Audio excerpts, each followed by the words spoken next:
Are we looking at more of those afternoon downpours? Let's check in with WBRZ meteorologist Marissa Nuzzo. Finishing out July with that summer weather pattern on repeat. Temperatures will climb into the low 90s, and that heat index could get up to 105 before any showers come through this afternoon. About half of the area is expected to see rain. Showers should be scattered from the coast all the way up to Mississippi, so even if there's no rain in your area, thicker cloud cover should move in this afternoon to keep temperatures from getting into those upper 90s. Any showers today could produce very heavy downpours and street and poor drainage flooding. Stay weather aware and be careful on the roads.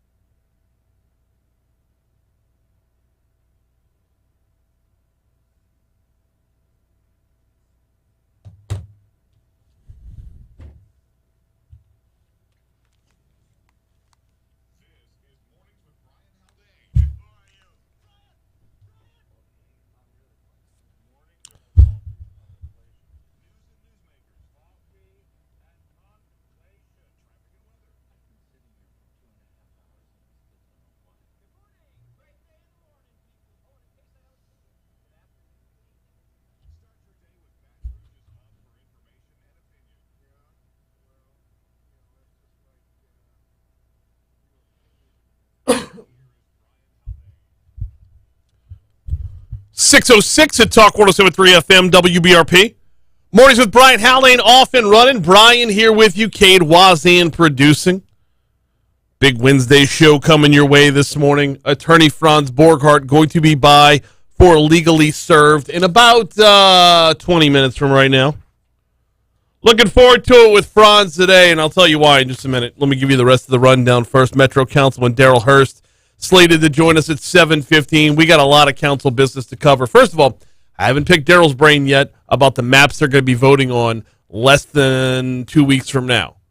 Redistricting is on its way to the Metro Council, the same way it was for the rest of the state when they had the special legislative session on redistricting earlier this year. Metro Council handles their own. We've got 12 districts. How do they divvy up? We'll talk with Councilman Hurst at 7:15. Congressman Garrett Graves going to be on board for D.C. Current at 7:35 this morning.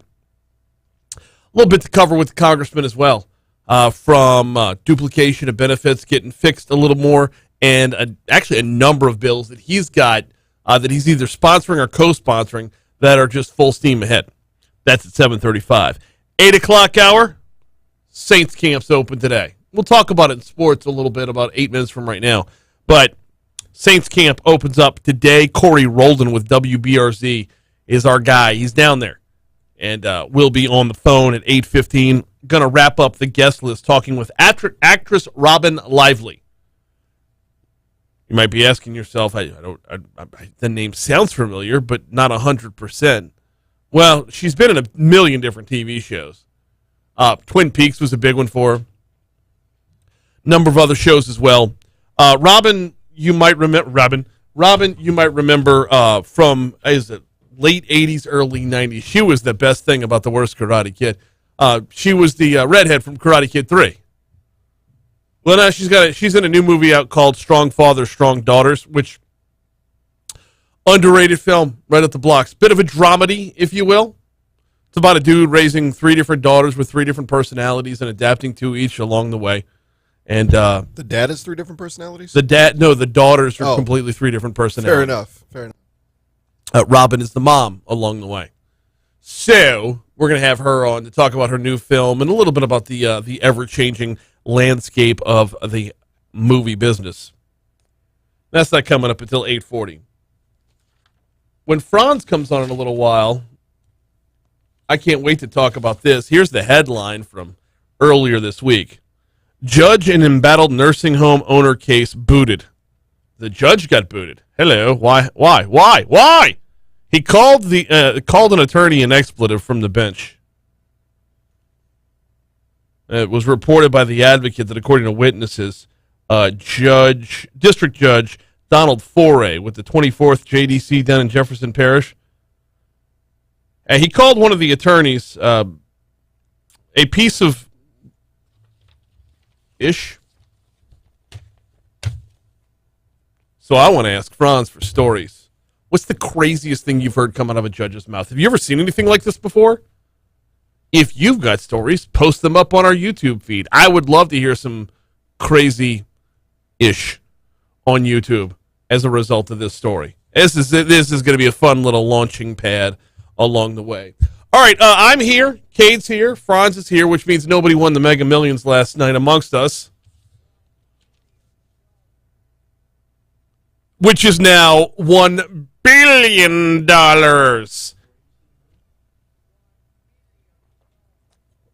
Oh, my word. Nobody taking home the projected $830 million last night. I will say this, though. As I wave my ticket around. That's probably because I didn't buy my ticket yet. What?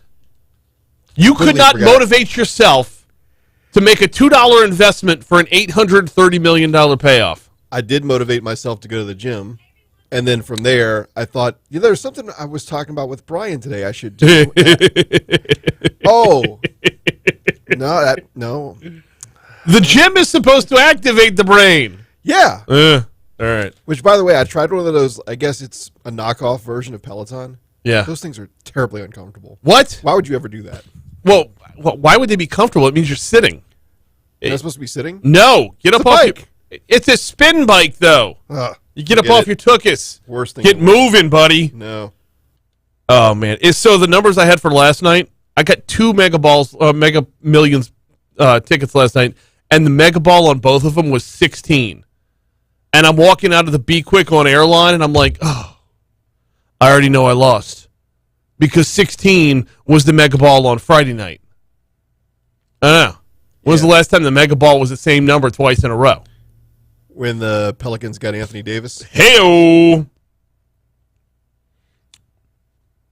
So Yeah, Mega Ball that's was likely not to happen. Mega Ball was back. 15 last night. I tell you what, if I had gotten this particular ticket on Friday, I would have had a couple dollars because I had like two of the regular numbers plus the Mega Ball. But what if you just have the Mega Ball? What do you get your money back. Okay, fair enough. Yeah, you get your money back. So it rolls over. The excitement grows. Charlie Bucket still could get a Wonka bar and still land that golden ticket. The next drawing, I believe, is coming up Friday night for the Mega Millions. And yes, it'll be up over $1 billion. We got to take a quick break right now. When we come back, Saints Camp underway as of today. And we're talking about it next on Talk 107.3.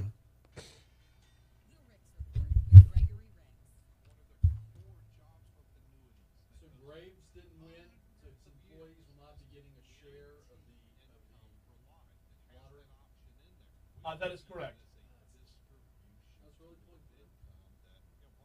You think? I heard they get Christmas off. Which is more than you would say for LRN. Come on in. Court today? I'm sorry, that was a very National Wine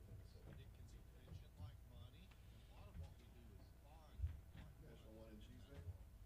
That was yesterday. Or was it the day before? No, I do not have court today. I have a spiritual retreat later this week. Spiritual retreat? Yeah, Manresa. You're going to Manresa? Yeah. So No show this week. No show. Man, you come on a hibernation for one show and Chuck's got you. Which, by the way, I get out of here only to find out that my Friday night plans got rained out. Sorry. It's a good show. Mary Stein from the library. Oh, yeah, Mary's good. I don't know the last time you had her on here. Did you just shush her the whole time? No, she was. Oh, she's a librarian. She was awesome. She was really, really good. I'm not going to acknowledge that behavior, Brian. Who's Rotary today? Or no Rotary today? Have you reserved your seat? No, I'm out. You want mine?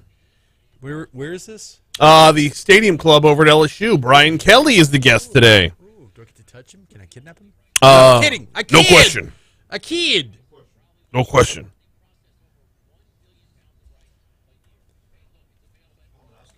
I don't know that I've ever been to this Stadium Club. BJ Oligarchy.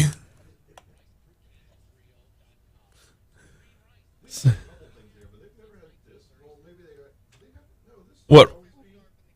Rotary? Last year, Last year it was at the Stadium Club. The year before that, it was via Zoom. Before that, I don't know because I wasn't a member yet. Are you a member of the Stadium Club? No, a member of the Rotary Club. I was going to say, dang, Ryan. I would have no reason to be because every time the Stadium Club is open, I'm across the parking lot producing the game.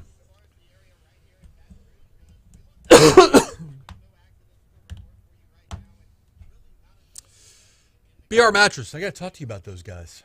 Okay. I'm in the market to get a king-size bed. Okay. Not the frame, just the That's king. fine. Do you know what you want?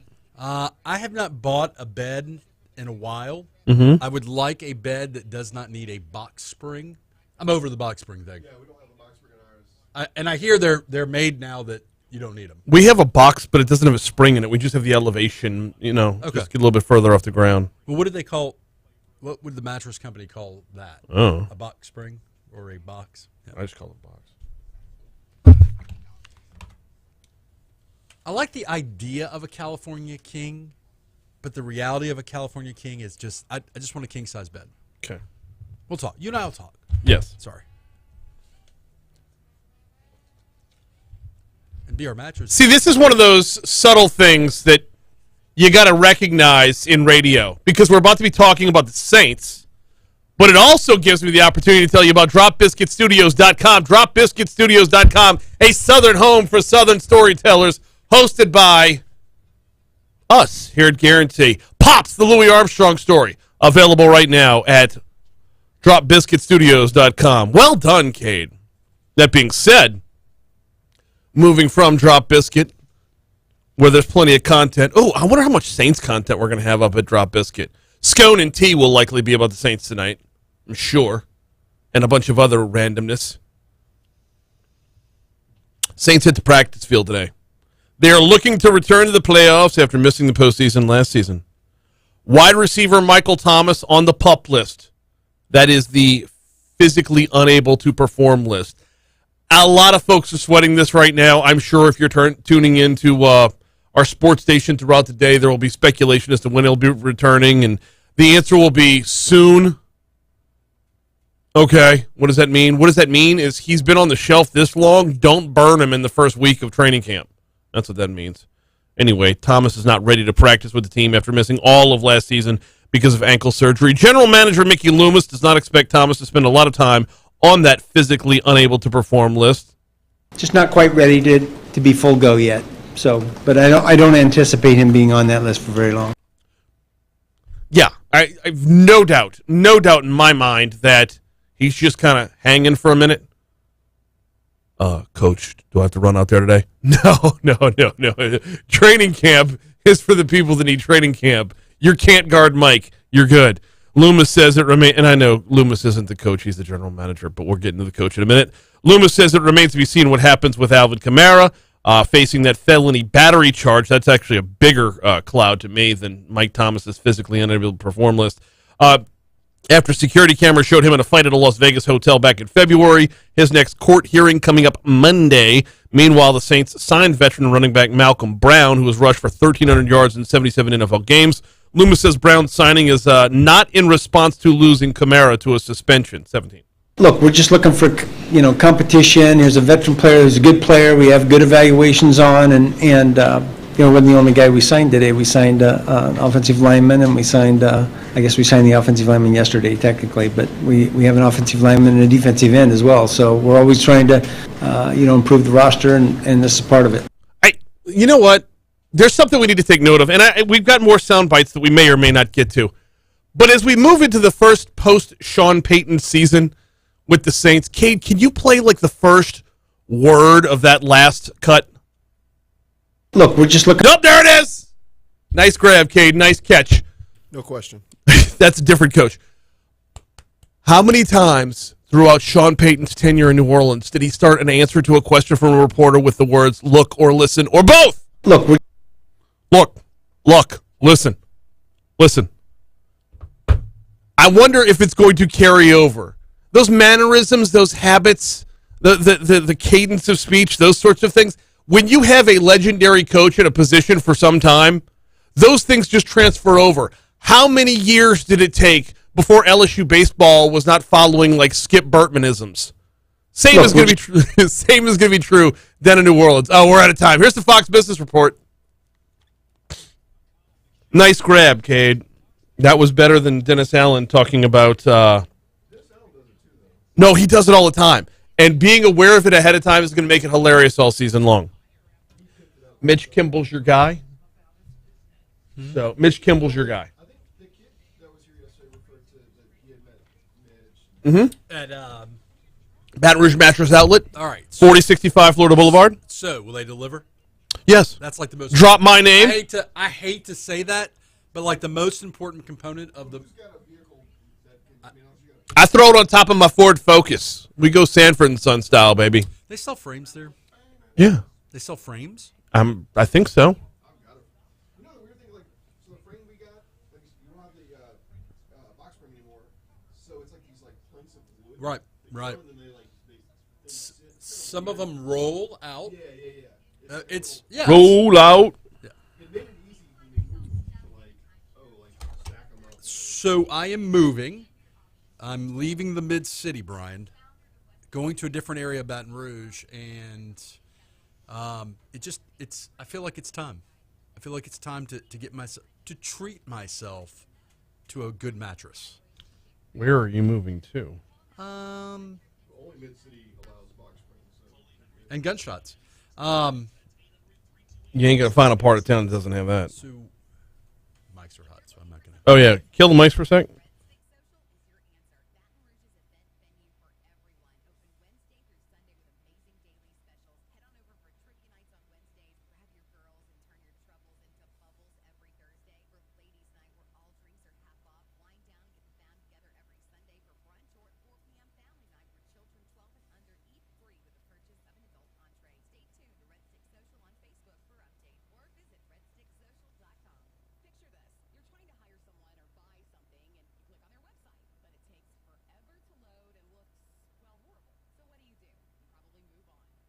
To have this conversation. Yeah. Because I know you played in the real estate. We did the rental. We went the rental route, Right.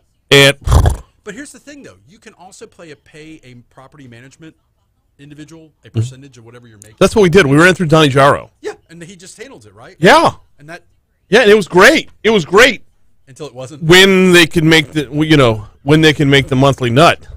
But couldn't you go break their legs? no, because we had a single mother was renting the house, and I'm not like You know what? Mama wants to stay in the house. Mama doesn't want her kneecaps broken. Mama's going to pay the rent. Well, the worst. Mama had a boyfriend who picked up the rent for like the first like 6 Mama's months. like Yeah. Mama's boyfriend. Well, the other thing Well- is, for better or for worse, renting to people during COVID, where you had landlord rights, owner rights, like kind of suspended. Yeah. So, You can take me off if you want.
Oh, we got judges flinging profanities. Time to welcome in attorney Franz Borghardt for the Legally Served. What's happening, brother? Have you ever had, shall we say, a bad moment where you did 3 this morning already. where you did or said something maybe you didn't mean to say or do out loud? I think you meant to say this. Well, I'm not saying you don't mean it. Uh-huh. Like, there are things I say all the time that I mean. I shouldn't say them, but I mean them. Yeah. That's kind of what we're talking about this morning, right? So that's exactly what we're talking about this morning. Here's the backstory. A judge on the bench in the case of Bob Dean, an embattled nursing home owner facing charges after evacuating residents during Hurricane Ida led to several deaths, has been removed. The judge has been removed. Bob Dean hasn't been removed, nor have the nursing home residents. The judge has been removed from the case following an inappropriate comment about an attorney with connections to Dean, this according to the advocate. State District Judge Donald Foray with the 24th JDC in Jefferson Parish was questioned as to whether he would show bias in the slew of lawsuits against Dean. One of Dean's attorneys has a business relationship with Jason Baer, another local attorney. According to the advocate, Baer crashed his vehicle on Foray's property in the past, and Dean's current attorney in the ongoing cruelty case represented Baer in the separate crash case. The advocate reports that, according to witnesses, Foray called Baer a piece of, we'll just say ish. Was it on from the bench? From the bench. From the bench. And I don't mean like a bullpen coach from the bench, not like a in the dugout bench, not like on the sideline of a ball game bench. I mean the bench. In a court of law, on the record, while he is presiding as a judge. An ad hoc ruling in May stated Foray could stay on the case, but that decision was reversed on Monday. So, first of all, as an attorney, if something like this were to occur, do you just smell blood in the water? All right. So judges, particularly judges that deal in a particular area of law where you go before them on a regular basis. Like there are 10 criminal judges in Baton Rouge. So I go before these judges on a regular basis. While we all try to be professional with each other, I'm sure that there are some that think different thoughts about certain attorneys. Now, the goal is, as an elected judge, as a professional elected judge, the goal is to not share with the world your opinions on people. Like, and here's the question. Is this guy, I asked this before we went on today, is it true? Is he a piece of, according to the story, he crashed his car into the judge's yard. He may have been referring to him being a piece of poop with nothing to do with the law. Like, in general, hey, you're a great lawyer, but in life, you're a piece of poop. Okay. How many great lawyers do we know that don't have life figured out? I mean, a lot of them? That's not reserved by lawyers. That's all of us, bro. Right. So, how much of this... that decision was reversed on Monday, so we're not going to have to worry about it in this particular case. But if you were just handicapping this on the side, how often would you say that these preconceived beliefs about people actually invade a judge's mind and thought process? Oh, well, they're human. Right. So I'm going to say this. This is the exception. The exception to the rule is that judges don't tell the world from the bench while they're presiding in a courtroom what they think about the individual parties. They don't do that. That's generally not, that's the exception. Right. Because the courtroom is recording everything. This is really more of a, to me, this is more of a, you ever do something and you forget you were being recorded? A lot. I mean, you're on the radio. You guys are on the radio every single day. It happens a lot. And then the rest of the world is like, wait a minute, you're being recorded. You know you're being recorded. How can you forget? Cops with body cameras. How many times have we seen a police officer with a body camera do something stupid and we're like, wait a minute, you were wearing a body camera. They just forget they're being recorded. It happens, right? It does. Yeah. So the answer to your question, the long answer to your short question is I think this is the exception. I think they absolutely formulate opinions, but they don't normally let those opinions come into play. Okay. Or they shouldn't. Okay. Strategically, and don't answer this now. We're going to answer it when we come back from break. Strategically, the attorney that played this card and says we need a different judge here, should he have held on to that card until after the fact and then if you don't get the outcome you want, go back and say there was no way we were getting a good outcome because this judge has called this attorney a POS in the past. We're going to explore that in just a little bit. Hey, we got CBS News coming your way in just a minute. I got to remind you that coming up on August 4th, you're going to want to swing by the Pennington YMCA. That's the one on Old Hammond, because Vitalent is teaming up with our sister station, 100.7 The Tiger, at the YMCA. Also, Bluebell's going to be out there as well. We're going to have a blood drive going on Thursday, August 4th, from noon to 6 p.m. at the CB Pennington YMCA. That is the one on Old Hammond just before O'Neill. Swing by, donate. Here's CBS. So, What article? WBRZ from yesterday morning. So if I go into the Mattress Plate, how many places in Baton Rouge can I go into and name drop Brian Haldane's name in it? 4. What? Okay. 5. Okay. So what happens at the Mattress Place when I drop your name? You're going to get free delivery. You're going to get an awesome-ass bamboo pillow that probably runs about $50 in the store. I love bamboo pillows. How many bamboo pillows do you need for your bed? Like 2? You only get one with my name. But symmetry-wise, you need 2. Yeah. I'm not looking to squeeze another bamboo pillow out. I just want to know. Like, I'm thinking how many.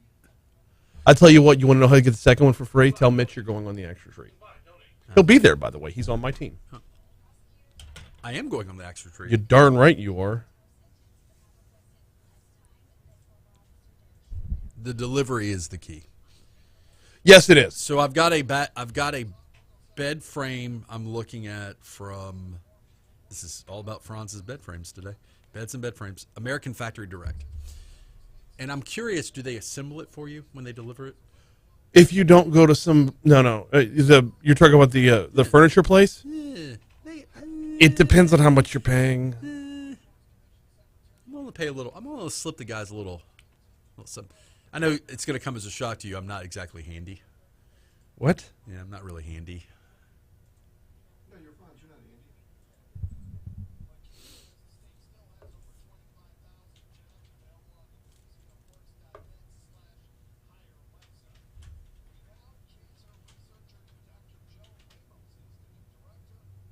John Stamos? That's what I thought I heard. I think he said Ramos.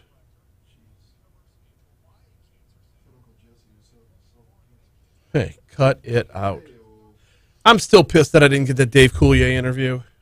If you could have lunch with one of the cast members from Full House, which one? Dead or alive? Bob It's Saget. got to be alive. Well, Because, dead would just be a very boring lunch. Bob Saget. Yeah, he'd just sit there. Lay there. Lay there, whatever. What up?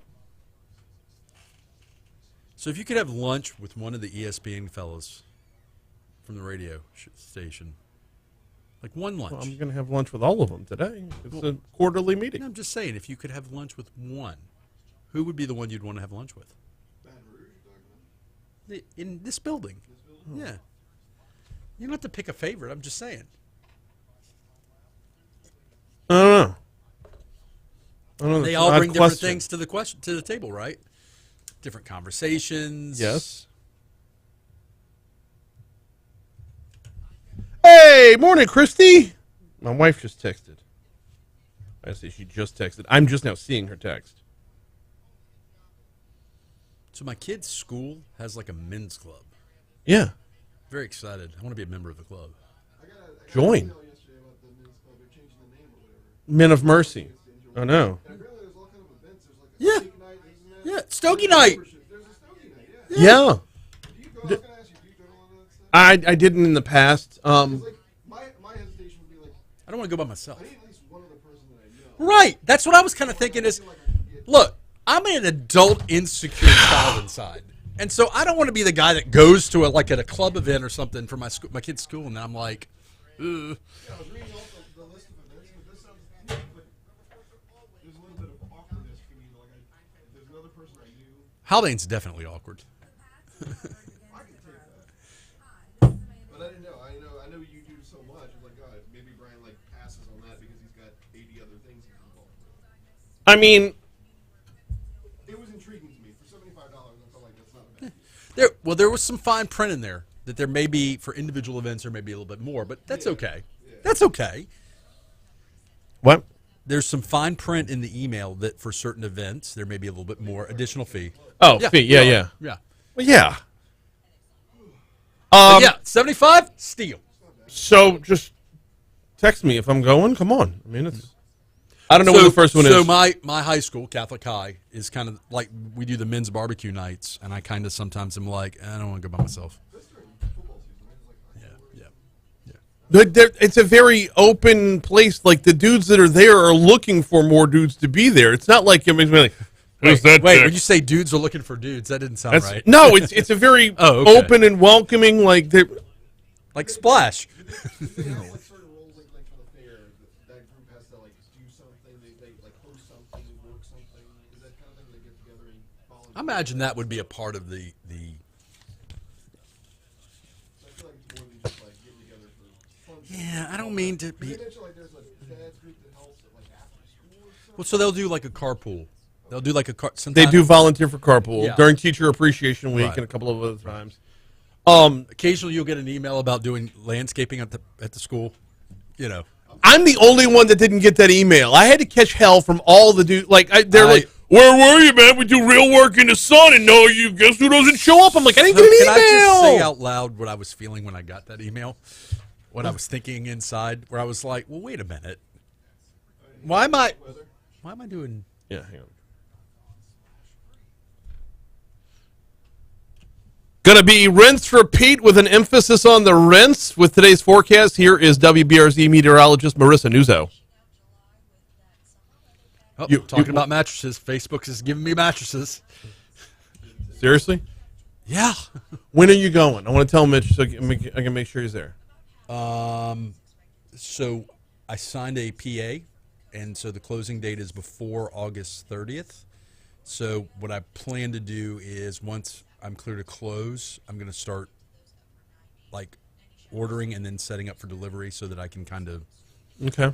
if that makes sense. Yes. I got to get the bed frame. Yes. Then I'm going to get the mattress. Ideally both. Within the same day, so you can. Yeah.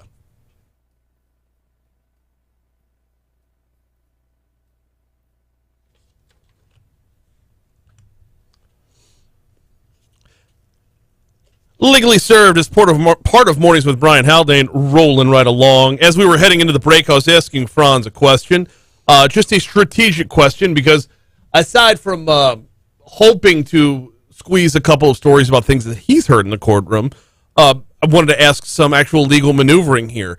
If you're the attorney on the side that got called a piece of poop, why wouldn't you sit on that and then use it to your advantage if you don't get a desired outcome? Is that a thing? So it's a different measuring test before and then after. If you do it before, you've got the comment by the judge. The judge saying, hey, you're a piece of poop.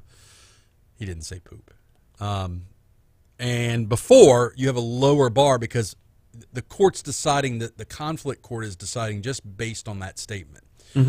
If you're called a piece of poop, and then you have the trial or the hearing or whatever, and then afterwards you sit on that nugget. You sit on that fact and then say, oh, I should have never had this judge in the first place. He called me a piece of poop. But he The didn't say problem poop. is, one, you may have waived that objection. Two, the court or the conflict judge who's analyzing this is going to look at what happened in the hearing. And if nothing happened in the hearing that would have in some way shown prejudice, well, then the court's going to say, no, maybe you should have filed this at the front end, but you didn't, and then it looks like you got a fair hearing based on what's on the record. Does that make sense? A little bit, but how can you determine what goes into the fairness of like anything that doesn't go your way? You're going to cry that it's unfair, right? so- Not you, but it's going to be. So there are objections and things I try to do that the judge says no dice. That doesn't necessarily mean that it's unfair. It just means that he ruled against me. That happens all the time. Right? I look at the sky and I think the sky is blue, and someone else says, no, it's grayish white. And the judge says, I think it's blue. Okay, both are somewhat accurate. Both You're rolling your eyes. I mean, that was a horrible example. Yeah. That's a horrible. I can do better. The listeners deserve better. I A can little do bit. better. So my point is we're not talking about a judgment call from a judge. We're talking about a prejudice. Like the law says X, I try to do X, and the judge says, no, you can't do that because you're a piece of poop. Mm-hmm. Well, that would be an example of a prejudice. So something that the law would otherwise allow you to do. And again, remember, the initial judge that reviewed this incident said, yeah, it's not appropriate that he said it, but it doesn't really necessarily, mean that he's not going to get a fair shake. And then a panel of judges said, no, you can't. You can't walk in like that. You can't start things off like that. You're starting off on a bad foot. I agree with saying you can't do that. I agree with. And sometimes, and by the way, sometimes judges will yell at you. And it doesn't mean they're unfairly prejudiced against you. That maybe that you did something and you need to get a good yelling at. Yes, I've been yelled at before. We're going to get there in a second. Yeah. I mean, it's like Top Gun. You want to push the plane to the point of, the breaking point. Yes. To go fast. The need for speed, if you will. Yes. But you don't want to wreck the plane. Right. It's a delicate dance. If the listeners understand and you understand what I'm saying, it's a delicate dance of I know what the rules are.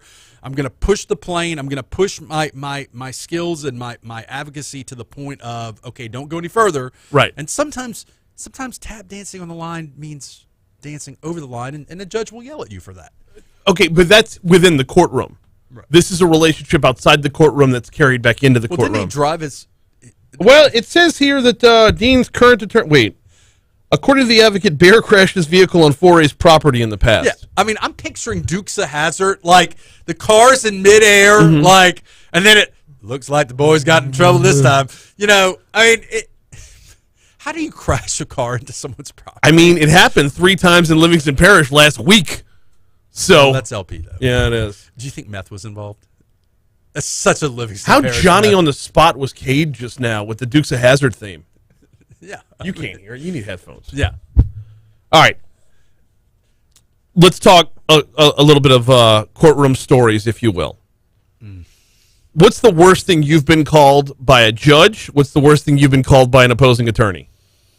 Well, opposing attorneys, I've been called unprofessional. I've been called the best is when typical criminal defense attorney. Is that an insult or a compliment? I wear it like a badge of honor. So the unprofessional thing is really, I mean, so understand. Unprofessional is there are certain things at a bare minimum you do. Unless your client's telling you not to do these things, like, for example, calling someone back, for example, returning an email, for example, those are just good human basic stuff. I was trying a serial killer case, and I outmaneuvered a prosecutor, and she straight up at the break yelled at me and said that I had been, quote, lying in wait, like an animal, lying in wait. Lying in wait. You joke saying wear it like a badge of honor. That does sound like a compliment. So I have never. We have certain brethren in our guild that the prosecutors will file motions to like keep our mouth shut, like motion to keep your mouth shut, motion to stop Franz from doing Franz. Okay, those are badges of honor, right? Yes. Judges have yelled at me before. I get yelled at. I've been yelled at. I get yelled at occasionally. But it's a very so as much as I'm an arrogant, egotistical, self-absorbed human being, I also have a overarching narcissistic sense of self-preservation. I don't want to go to jail. Okay. Let's be honest. To you and the listeners, Franz Borghardt not going to do good in jail. Like I'm not. I'd like to tell you that Andy Dufresne fought the good fight. Right. Franz is not going to do good in jail. No. So I do have a sense of self-preservation. That being said, is what you sometimes do in front of a jury is a good courtroom drama. I might do something in front of a jury that might get me yelled at because the effect, the theatrics were necessary for advocacy. Yes. But if it's just a judge trial, those same things I won't do because I'm not putting on a show for a jury. I'm putting on a show for a judge. Right, which is a lot less of a show and more or less a presentation of facts. Yeah. Yeah. Emotion plays into it less when there's no jury, is what you're saying. Right. You still want to use affect, but I mean, look, there's been times where, you know, I was telling you at the break, there was a judge not too long ago that said I was backpedaling or crawfishing, if you will, and I looked at her and I said, you know, Judge, that sounds like something I would do. I'm a backpedaler. Okay. So my knee-jerk reaction, especially with judges, is I try to diffuse with humor because it's a deep down insecurity, like the inner Franz. The core Okay, Franz. but like, have you ever had a judge just fire back and be like, "Well, you're just being childish"? Yeah. Yeah, it happens. It happens. So the problem with that, though, is, okay, so here's the bigger problem, is yelling at the attorney in front of the client, especially when it's needless yelling, is only hardening the relationship between the client and the attorney. Because it instills a sense of, I can't use this attorney because the judge doesn't like this attorney. Or this attorney doesn't seem to know what they're doing, even if the yelling is undeserved. But then again, so we have instances sometimes where you go and talk to the judges after in chambers, Right. and you try to not confront the judge, but basically say, you know, Judge, what you did in court was not fair, or it was. And some judges are open to that. You know, some judges hold it against you and their resentments for the rest of Well, their career. And that's the whole, and that's the whole point of the entire discussion. Is a judge, like everyone else, is human and will make the exact same mistakes We all come back do. to this after the break about power. Okay. And the use of power. Okay. Well, let's break it here. We will come back, talk about the use of power, and maybe a couple of other things as well. He's attorney Franz Borghardt. We do Legally Served every Wednesday. I don't think we have a full 3 minutes here. I don't think this break is a full 3 minutes or a full 2 minutes plus traffic for a minute. When I was a law clerk. Then it's right on. Good. When I was a law clerk, I was at the bench when a prosecutor asked for an attorney to be drug tested. That was awkward. Where was that story a minute ago? That's exactly what I was asking for. Long time ago. Hey, Randy Haddad. Hey, Renee. Hey, Eric. Woodhaven 6 months build the heaviest piece of furniture I ever bought. This thing is solid. You know, there's a Netflix show right now called How to Build a Sex Room.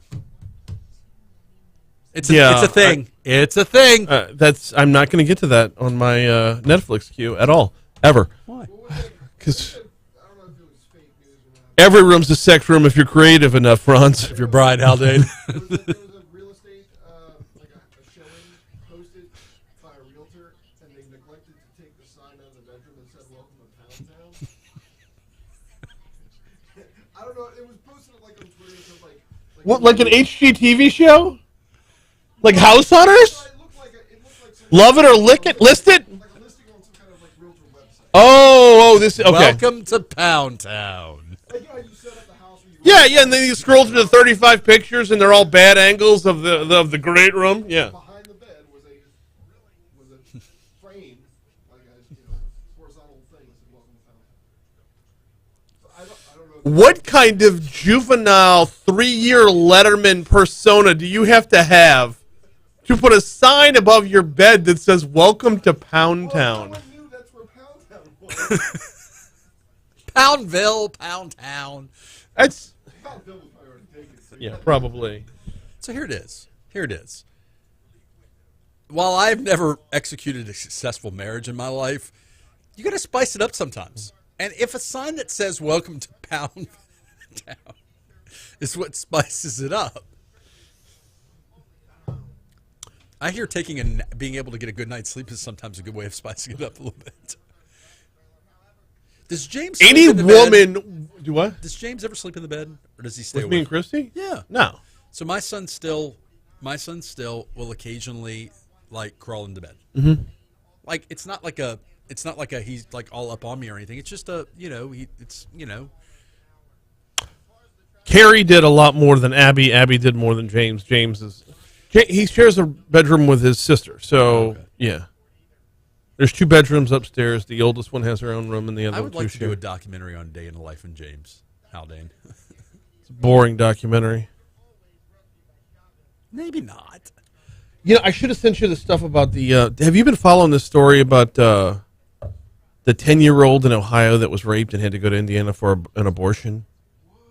We can talk about it. mean, it's your 10 minutes, man. It's your 10 minutes. So what I was going to say, what I would have said next segment is sometimes power goes to your head. Yeah, we're going to pick it up there for sure. I mean, and what I've never understood is judges that act like they're pissed doing their job. Like, you ran for this office. Right. Like, what did you think it was going to be?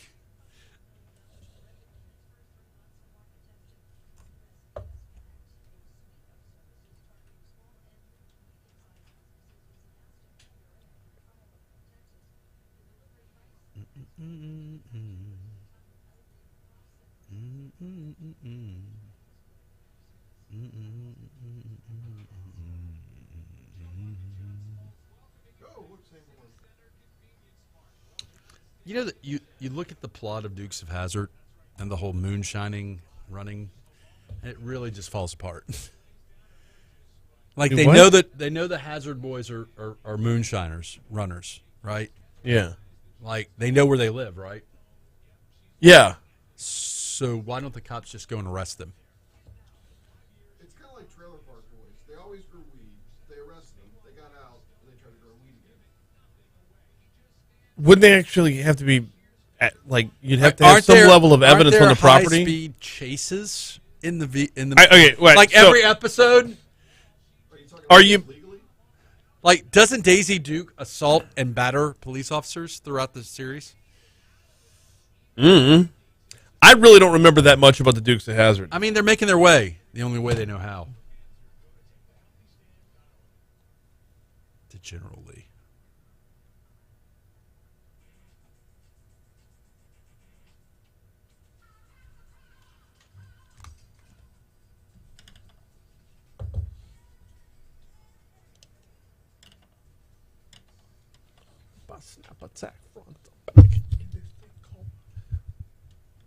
You ever think of all the 90s rap lyrics you remember and wonder what's not in your head because that is? So sometimes I fantasize about what would happen if I got elected judge and I had a WWF opening theme song. Do judges have walk-up music? No, they don't. No, It's like Idiocracy with the president that comes into President Camacho. Yes, yeah.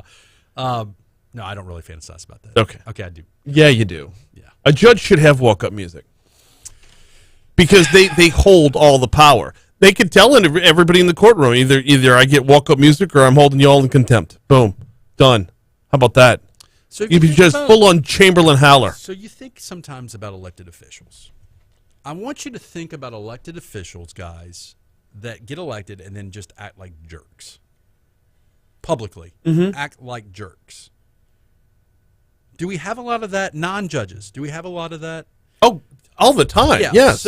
So in Louisiana, our state judges are elected, not our federal judges. Our state judges are elected. Mm-hmm. That means that they run for office. They want the office. They run for office. They get elected. It was them or some other judge candidate running most of the time. And it feels like sometimes that once they get the robe on, they get a little taste of, I'm going to call it power. Not all of them. There's a lot of good state court judges in this state that don't do that. They don't abuse their power. They don't let it go to their head. But sometimes people get a little bit of power, and you know what happens? It goes right to the noggin. Yeah, it does. Now, is there more power in the elected judge, or is there more power in the appointed judge? Because, the election comes with it, the mandate, right? The election comes with it, I am here because of the people. So the election has the problem of everything I do, every decision I make could be used for me or against me in the next election. Exactly. Versus a good old federal judge who's not elected, who's appointed by... It's that much harder to unseat that judge. Right. You can't just do it with a good, social media campaign and an election day. They do's what they like and they likes what they do. Okay, so which one comes with more power then? So both are bad. Both have their pros and cons. Like the elected the appointed federal judge. Well, look at the Supreme Court right now. We got people losing their minds. Yes. Because of the court-appointed Supreme Court justices. Well, okay, would it be better if we elected our Supreme Court justices? How crazy would that be? No, that's the whole point of the Supreme Court. It is the only branch of government that is not subject to election. Right. Now, it kind of is subject to election, and everything the Supreme Court does now is for the first time at least that I've recognized in history, is 100% party-based, but that's not off of the Supreme Court. That's off of the reporting of the Supreme Court.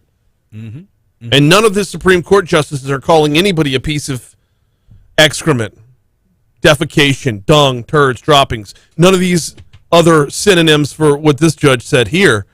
We're not seeing that. So we want our judges to be human, but not too human. We want them to be professional humans. Right. Right, because the reality is we sometimes look at human beings and say, I like Cade. He's a good guy. Mm-hmm. He's a good person.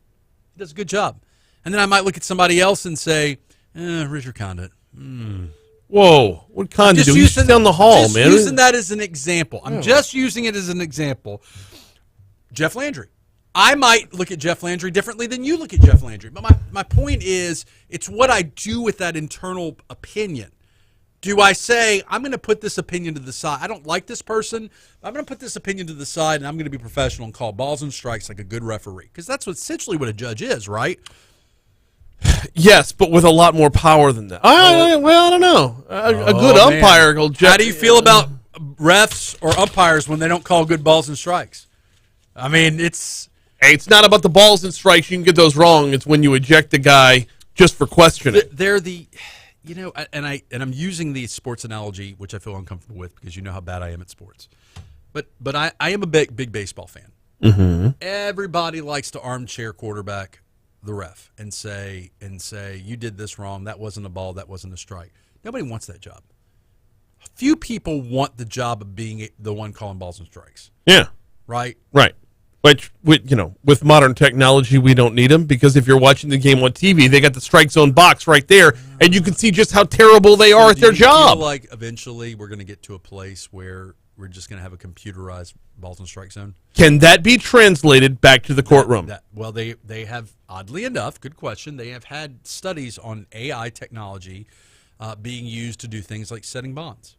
If you feel like in the city of Baton Rouge we have judges setting really bad bonds, letting those people come. I mean, that's never happened, right? It never happens that the judges get accused of letting the people accused of crimes getting back out. Right. No, nobody's ever said, if you send me out of this courtroom, I'm going to drive back down to Metairie and kill my ex, and then you send them out of that courtroom and they drive back down to Metairie and kill their ex. That hasn't happened in real life. One of the things that is talked about is using AI technology for judging, using AI technology to evaluate evidence, credibility. And it's weird because we're kind of comfortable. Like, I'm comfortable with a computer calling balls and strikes, in as much as a computer can analyze a three-dimensional zone, right, where the batter's standing, where the strike zone, because the strike zone is not, as you know, the strike zone is the strike zone, but it is relative to the size and shape of the player, right? Yes. Okay, so what is a strike on a 5-foot individual is different than what is strike on a 5'5" individual. Okay. Right? I mean, that's... You're watching some remarkably short baseball, but okay. There was that one short player once. A hobbit. So anyways, my point is we've had conversations about this. Mm-hmm. I think it's about our comfort level in letting technology make those decisions. Has science fiction changed the way we view reality? Do we? Because we're walking, and we're going to run out of time here. But we're walking down the path of Minority Report and/or Judge Dredd. I am the law. I mean, would you be comfortable with that? It is unbiased.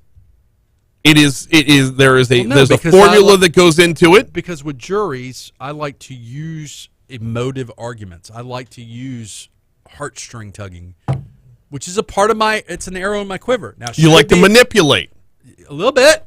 I'm a Franz Borghardt. I'm a manipulator, Judge. I manipulate. He's Attorney Franz Borghardt. We do Legally Served every week. We've actually got a stack of things that are already piling up for next week that we will get to. In the meanwhile, we're just straight up out of time this morning. Cool. Yeah. Not calling people a piece of soil. Manure. Poop. Even if it's true. Even if the person drives into your house. You know what you need to do? Did Richard send you the interview of the attorneys of NBA Youngboy? No, I haven't heard from Richard in a while. We have 2 episodes that we dropped, or we will be dropping, where we interviewed the NBA Youngboy attorneys who tried the case in California. They got him not guilty. Yes. He still has a case here. Yes. But I would like to have that. NBA Youngboy is no, never it's just his broke name. again. That's Oh, good. National Basketball Basketball. Association. No, I did not get those. I would love to have them for this week, if it's if at all possible. The first song I'm going to drop when I get into my car is going to be the theme to Dukes of Hazzard. Really? Yeah. So, what you want to do is make this content for Go Rouge, not the legal stuff. I'm talking about the moving and looking at an investment property as an Airbnb. Yeah. It's 2 full episodes, dude. Yeah. Bring Who one- do we get on? For an Airbnb side, you know who to talk to. Who's the biggest Airbnb advocate? Vitale. There you John go. Vitale, baby. There you go. So the problem I have is what I struggle with is you sign a year lease, and assuming that the tenant is paying their rent, you're not paying for utilities. You're getting the rent. Assuming you get some kind of home warranty service to where when stuff breaks, yeah, you're paying, but I don't see what the downside of that is. Now, the upside of Airbnb is, as long as they allow Airbnb, is you can make, depending on the time of year, you can inflate. So people think of Airbnb as traveling, but I'll tell you, the Airbnb, especially near a hospital, might be, hey, mommy has cancer, and I want to be able to stay in an Airbnb near the hospital, or I'm separated from my spouse, and I'm not yet sure what's going to happen. I need a couple of months. You know, it's fully furnished. All the you pay for the utilities though. I was thinking more along the lines of it's associated with Tulane Medical School. I got a 3-week training, that sort of thing. But you bring up a good point about the utilities, though, because Pay for the utilities, which are doubled right now. Man, To be able to wash your hands of that, man. I'm preaching to the choir here because I know everybody's experiencing it. My electricity was normally like 200, and now it's like 4 something, and I'm like, I mean, you gotta. And the thing that bothers me is the monopoly. I want to. Okay. That's. I don't know how to undo that. I don't know don't how either. I don't understand how Texas does what they do. The water company's not run by Baton Rouge. It's an independent. No, Baton Rouge Water Company is on Goodwood Boulevard. Yeah. But it's not like a parish thing. Pseudo, because they pick up all the other fees as well, like sewer and waste and trash and recycling and all that other stuff gets piled onto one bill. Yeah, but I hear you with the energy. But I don't know how you do it either. It's just we know that competition's a good thing. right, but it's not like you can have 8 can different be- companies' power lines outside of your house. Is it like Cox and AT&T Internet where I'd be miserable either way? Probably. No. But yeah, you've got a ton of content for Go Rouge by walking down that path. I don't think you've done that before. Rentals, Airbnb, that sort of thing. Well, I've had an episode about Airbnbs. I've had that episode, but we can revisit it because now it's in my lap. That was when you were in Airbnb. So, I've lived in Airbnbs before. It's great. So this is a offshoot of. It's not on Highland, but it's a neighborhood.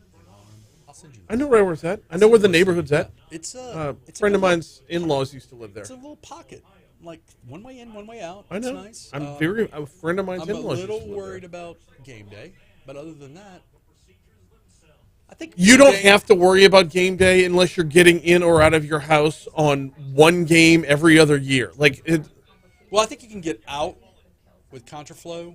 I think you'll be able to get out of that neighborhood. Uh-huh. You may not be able to get into the neighborhood, or you may have to go around. So look, Highland, Lee, Stanford.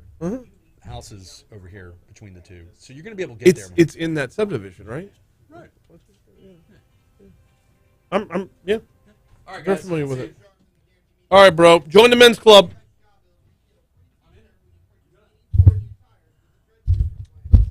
See that, Kate? You and Franz can go to men's club stuff together.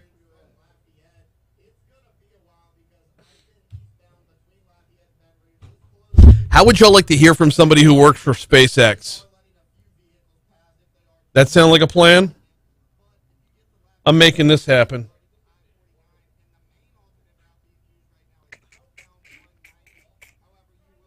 This is totally going to happen. I got to get with this guy.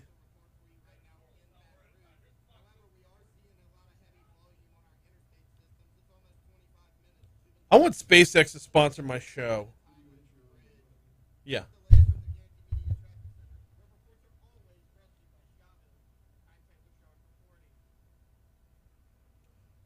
How's today stacking up weather-wise? We turn to WBRZ meteorologist Marissa Nuzzo. We are finishing out July with that summer weather pattern on repeat. Temperatures Yeah. will climb into the The low news 90s. hole. That heat index could get up to 105 before any showers come through this afternoon. Haggai, I have already put that in motion. I emailed about it. I will read to you directly this email. Or did I forward it to you as well? I'd love to get Scott on my show to talk about landing a gig at SpaceX, blah, blah, blah, and I list out sometimes. The next line, I would also like to get him on another show on my station called Tech Gumbo. If you don't mind, I'm going to forward this email to them. I don't think I sent you that yet. Forward. Haggai. Before I hit send, I need you to pinky promise. I get him first.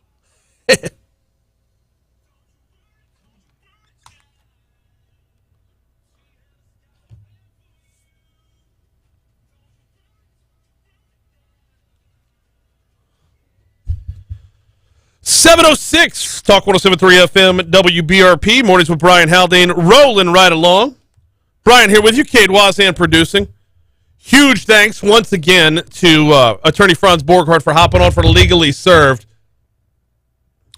I like when we can do what we just did there, because it's not. It starts with one headline, but that conversation took like 5 different directions, which I really, really like. Because we're exploring more than just one story there. Things that in that conversation will be applicable to other conversations. That being said, we're moving right along. Busy second hour coming your way as of right now. Metro Councilman Darryl Hurst slated to join us in our next segment. I need to let him know to text me when he gets here. As Metro Council's got a lot of business in front of him.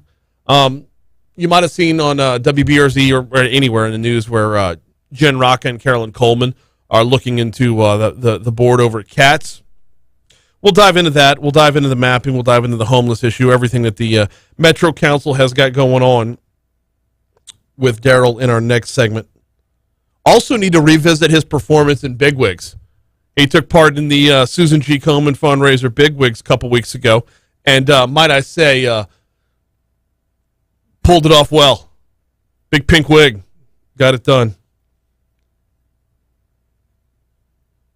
Also this hour, Congressman Garrett Graves. That'll be later on in the hour. We got a lot to catch up on with the Congressman as well. We'll close out the hour with the outside in, but we start things off with top stories and trending. Let's roll.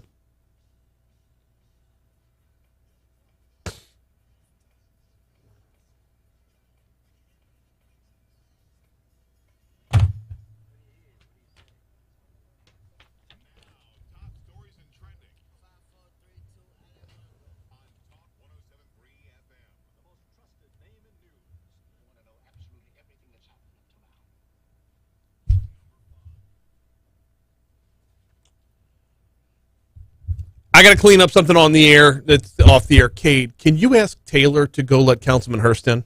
Thanks. All right, number 5, starting things off. A judge has denied Attorney General Jeff Landry's request to immediately close down Louisiana's abortion clinics while the state awaits a decision in a lawsuit challenging a statewide abortion ban. The decision comes from Judge Don Johnson. He denied Landry's request for a suspensive appeal, which sought to enforce Louisiana's trigger laws, while an appeals court rules on a temporary order allowing clinics to stay open. The ruling did, however, leave the door open for Landry to file another appeal challenging that order.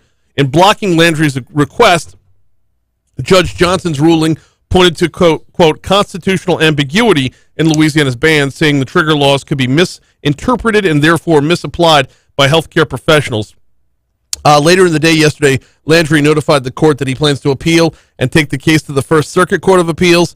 The original lawsuit is expected to make it all the way to the state Supreme Court.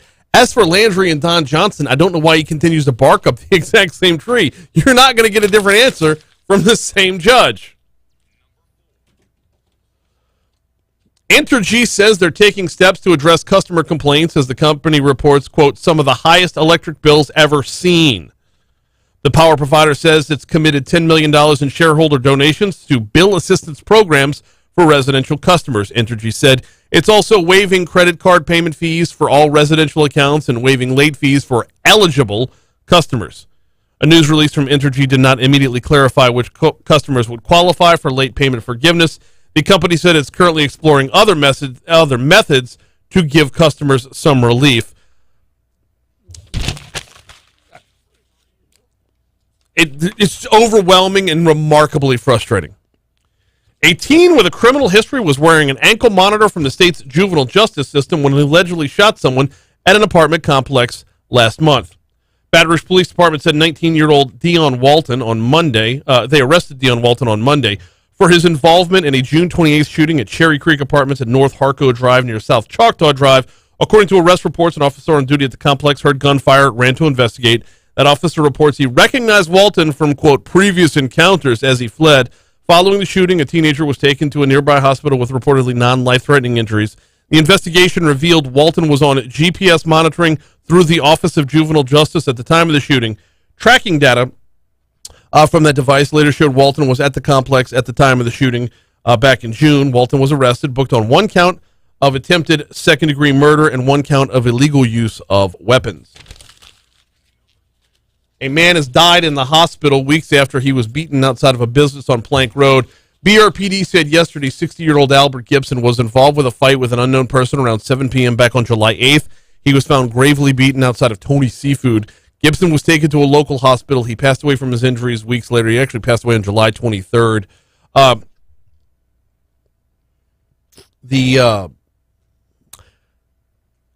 People who knew Gibson were quoted in WBRZ's article saying, we've known him almost 40 years, said Sidney Pecora. He was in a wreck. Gibson was in a wreck recently, like right before the fight, right before he got beat up, which just really exacerbates the story. Well, Taylor's had our number one story all morning long. An overturned trailer shut down a large portion of the eastbound Atchafalaya Basin Bridge for several hours this morning. According to DOTD, the trailer overturned on the I-10 median just before 2 a.m. Crews shut down the interstate from the North Lobdell Highway exit all the way back to Whiskey Bay to expedite clearing. Minor injuries involved in the crash. This is more about delays than anything else when it comes to the overturned vehicle, but we are still seeing the residual effects of what went down overnight into the morning hours on I-10 eastbound. Those are your top stories. Here's a look at what's trending this morning. Got to take you to BRCC. That's Baton Rouge Community College. Police were called out to BRCC's Acadian campus over a bomb threat Tuesday afternoon. The threat was reported around 2 p.m. at the North Acadian Thruway location. Police said campus was cleared shortly before 3. Several other colleges, including the University of Virginia and Georgia Highlands College, also reported bomb threats Tuesday. A bomb threat was reported at the Marriott Marquis in Washington, D.C. Tuesday afternoon, where Donald Trump was set to speak. Monday, 8 Georgia colleges were targeted by bomb threats. In every single case, no devices have been found. Those are your top stories and trending. We are due for a break. When we come back from that break, we're going to talk with Metro Councilman Darryl Hurst. Actually, before we take that break, got to remind you about the folks over at St. James Place. You know where to find them. They are on Lee, right by Highland Road. Beautiful campus over by St. James Place. And if you're looking at opening up that next chapter of your life, if you're looking at moving towards retirement, I highly, highly recommend checking out stjamesplace.org, stjamesplace.org. Even more so, I recommend giving them a call at 225-215-4500. I got the chance to tour the campus a couple weeks ago, and it is nothing short of fantastic. They have apartments in all shapes and sizes for whatever your budget might be moving into that next chapter in life. It's actually a lot more affordable than you might think. Learn more at stjamesplace.org. And don't let the whole nursing home reputation, I don't want to say reputation, that's not the right word, but when you think St. James Place, are you thinking nursing home? Because if you are, you're sorely mistaken. They have nursing facilities, they have nursing care, they have memory care, they have assisted living, but they are a full-service, all-inclusive life plan community.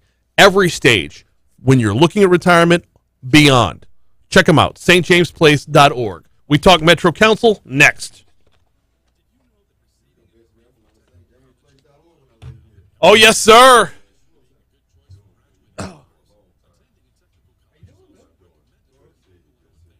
Likewise. I didn't get a chance to come say hi at the Big Wigs. I was there. You were looking good. I put on my Sunday's best. Oh, Where you want? right here, right there. So I've never been to this one. I used to do the Jaguar Journal across the hall. Oh yeah, A few years, yeah. yeah. Actually, emailing with Reggie this morning. I owe him air checks for the spot, and I need to get another spot in for him. Tried to buy the show, man. Really?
(717) Talk 107.3 FM WBRP. Mornings with Brian Haldane rolling right along.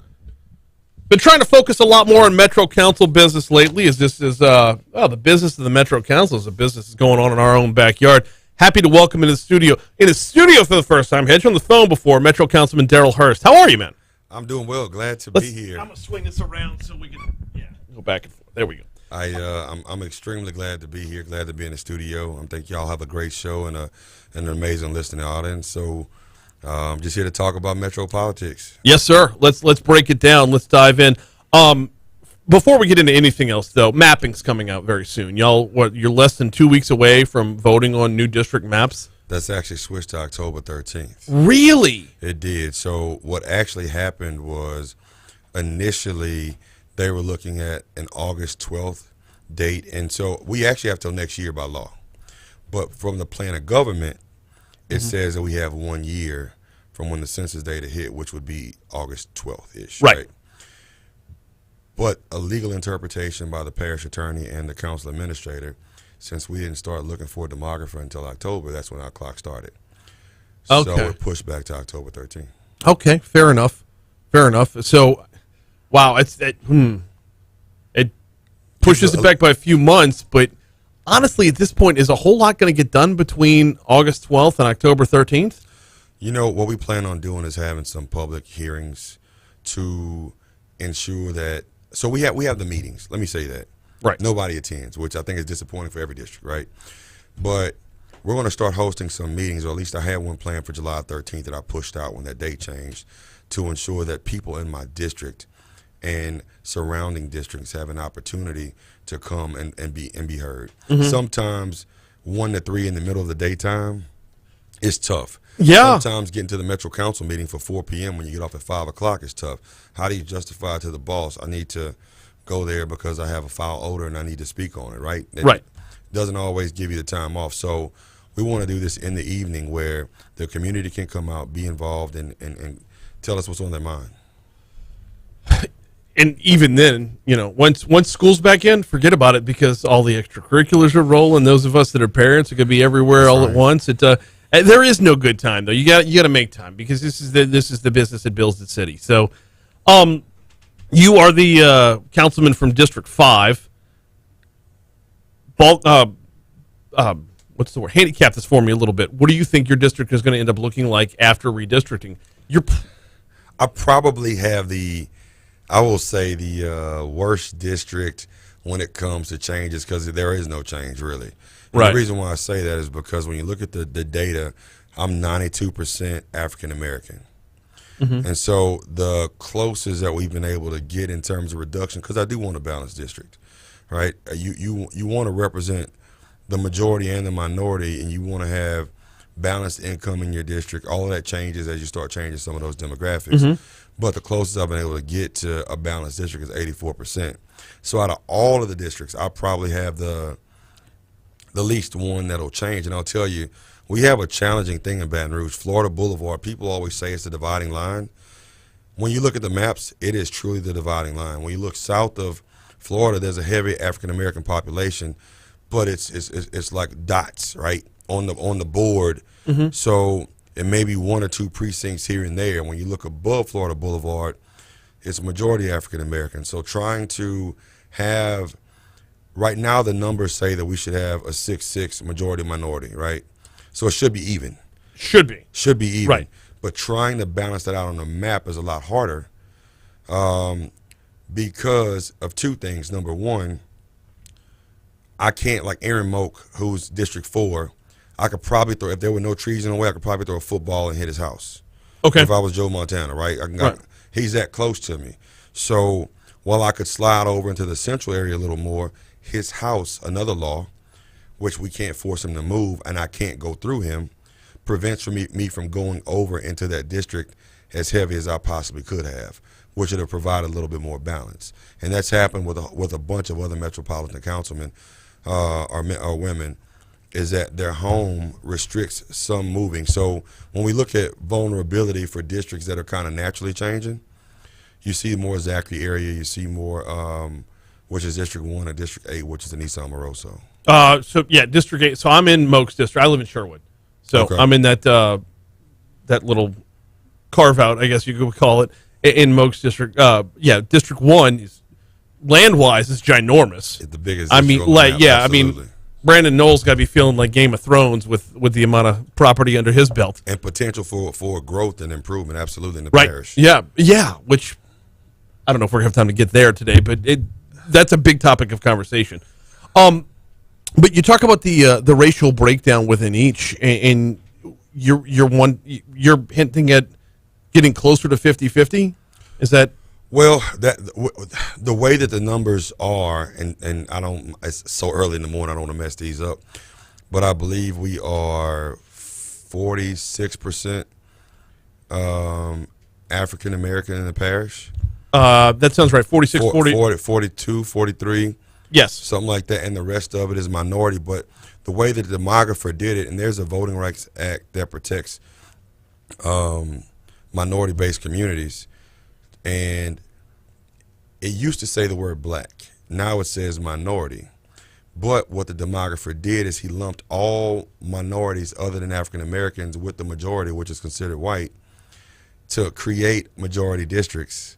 So we have some challenges there. And for me, it's not about, somebody asked me, why is it so important? We don't want handouts. It's not about handouts. And I'm going to give you an example that I gave my child superintendent, former superintendent. Okay. I said the year is 1994. Okay. I said you have a kid walking down the street with baggy pants on, sagging. I don't believe in sagging, so let me make this for the record. Let y'all say I've never sagged my pants a day in my life intentionally. I've forgotten my belt once or twice. I'm pulling them up, but guy has sagging pants on. He has ripped jeans, dirty, dingy looking. He has a wallet in his back pocket with a chain that's clipped to the side to the front of his belt. Shirt with holes in it.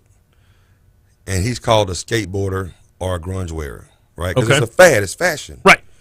You take his next door neighbor who has on FUBU or Nietzsche or one of the hip hop brands at that time, which was just as baggy as the Jinko jeans, right? Yeah. All right. He has Air Jordans on. He has a baggy shirt like the skateboard guy, but his is so clean that if he got a speck of dirt on it, he'd probably go change his shirt. And media made you call him a thug because that's what was portrayed on TV. Gotcha. And so but they live next door to each other in the country club of Louisiana, and you just don't know that because cultural differences provide different fashion fads, the way you speak, just everything, right? And so it's the lack of understanding, which is why we need a balanced board, because the cultural differences in Louisiana, take media out of it, kid wakes up in the morning, doesn't know if it's black, white, purple, blue, or red. A lot of those things are home-taught behaviors that make us grow up and start to assimilate in certain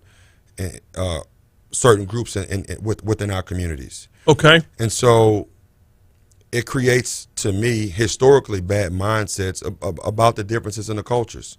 And it creates lack of understanding, right? Yes. And I will say that because my kid goes to U-High. Okay. I didn't know Florida Boulevard was dividing line until I went to U-High and had a conversation. I said, I don't go north of Florida Boulevard. Oh, my God, it's dangerous.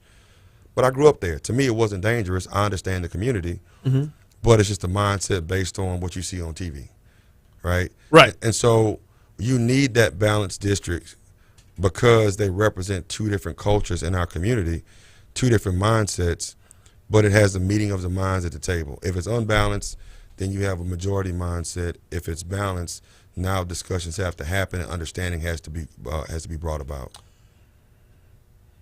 When it comes to representation, though, and this is why I struggle with that balance. You take those same two kids, move them from 1994 to August of 2016, and the creek's going to rise no matter what color they are. So, like, the representation, when we're basing things off race, it's always going to come back around to race, is it not? Kind of, sort of, to a degree. But this is what I look at. If you come into my district right now, everybody's buying groceries somewhere, right? They're just not buying them there because there are no grocery stores to buy them from, except for one or two, which are, and we're thankful that they're there, but we need stronger groceries, stronger commercial, stronger residential, and it's happening, right? And I'm a little bit different in terms of how I manage my district. If you look at I have an odor ordinance that's coming up today. Look at the smells in the city. Okay, so smells are along Scenic Highway, Yeah. urban district. Now, it wasn't always that way, but it is now. Look at the plant in Alson, not plant, the city dumps, private and public dumps are in Alson area. Republic Waste is headquartered in that same area. The wastewater treatment plants. Wait, I'm getting one of those in my district. I'm getting one of those like 4 blocks from my house. So, but it's in Gardier, and it's in North Baton Rouge. And so, historically, and they tried to put the tire shredder plant up there, man. So, my point is underserved communities get hit on a lot. And a lot of underserved is because of low education. Low education equals low income equals low outcome, right? So my job is to go into my community and change that. And so we need people who are fighting for that change, fighting for investment and not divestment, which is what's happened over the last 30 years. Same thing in downtown. Look at downtown. Downtown, I went to school right there at South Boulevard, stone's throw from the radio station, which ended up being BR Flame and something else. Yeah. Man, it was not the nicest community when I went to school down there. Now we come buy it up for $25,000, $30,000, put $200,000 in it, and now these houses are worth $400,000 in downtown and Borghardt town, which at one point was extremely dilapidated. Well, those areas can do the same thing. That's my thought. But dealing with somebody who's not from those areas and doesn't represent them won't have that mindset. Okay, but you got to find the cell. Oh, we only got like 2 minutes left. I'm sorry, man. No. This is the start of a great conversation because there's so many more places we can go.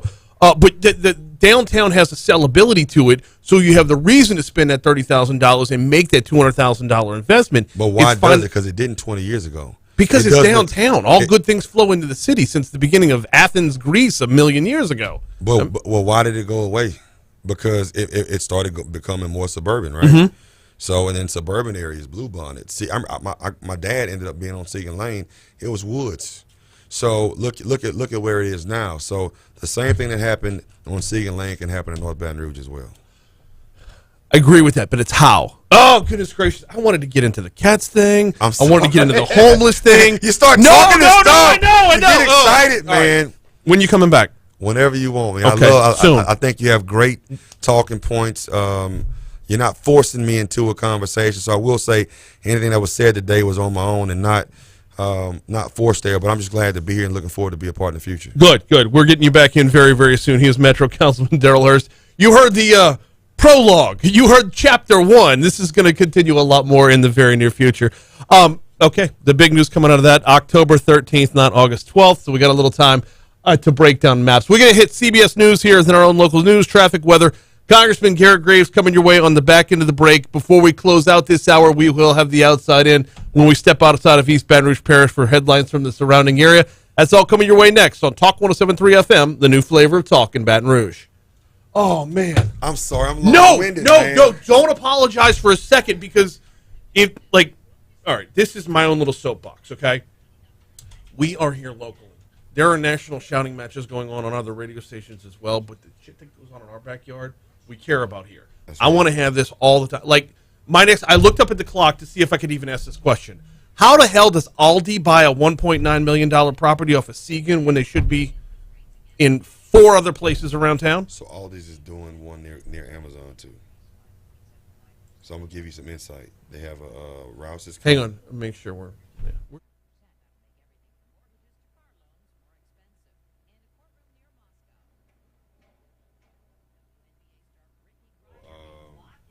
They have a Rouse's coming up at Seneca and Plate. They haven't announced right at the corner of Chocolate. Good for Rouse's. And I'm working on a feasibility study right now with a guy named Tom Delahaye. See, I'm different. I'm saying, you know Mickens Road is, right? In Georgia? Yeah. They want to put 1,200 affordable housing apartments on Mickens. That's the one area in North Baton Rouge where we have $1.75 million houses on the north side, the east side of Mickens towards Central. Yeah. Jewel. I'm not about that's untapped green space. If we do anything there with all the traffic flowing from Zachary, Baywood, I shut them down, man. I'm a little different. I don't just we got stuff coming. No, it's not the right investment. Bye. I'm a businessman first before I'm a councilman, so I understand that. Then you will grasp very quickly. You've got to have the sellability on the front end to make the investment, which. But I do. It's there. And my sellability is Jewel Road right now. Think about this. So if I think about Burbank.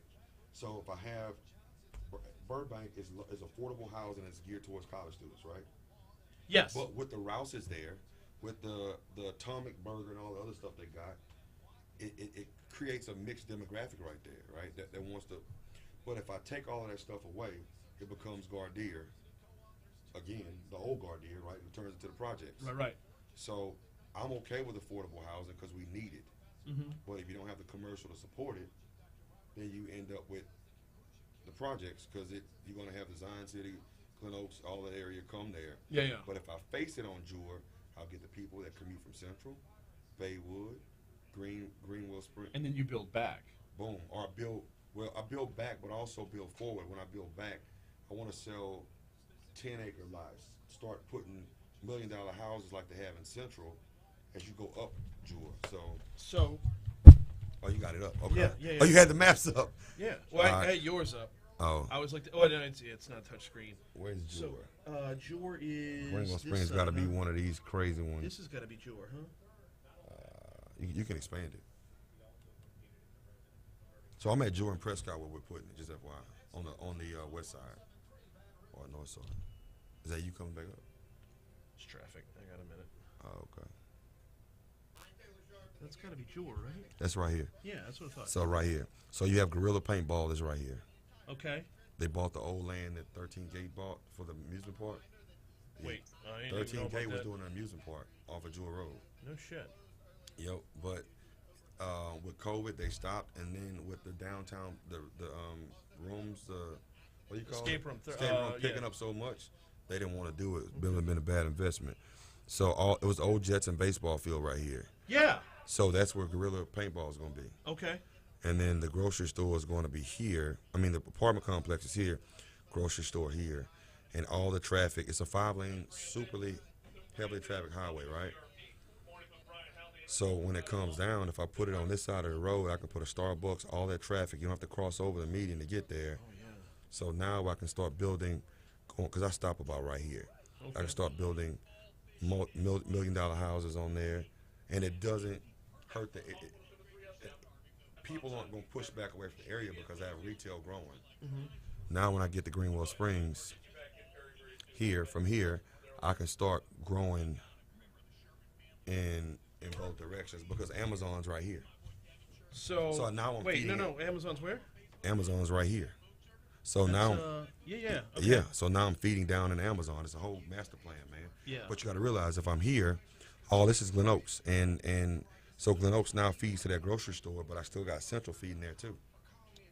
So people want to put you got to just think about the track. I didn't realize you went that far east. Yeah, I go to Flannery and Choctaw. I go to Monticello. I go to Central, both ways.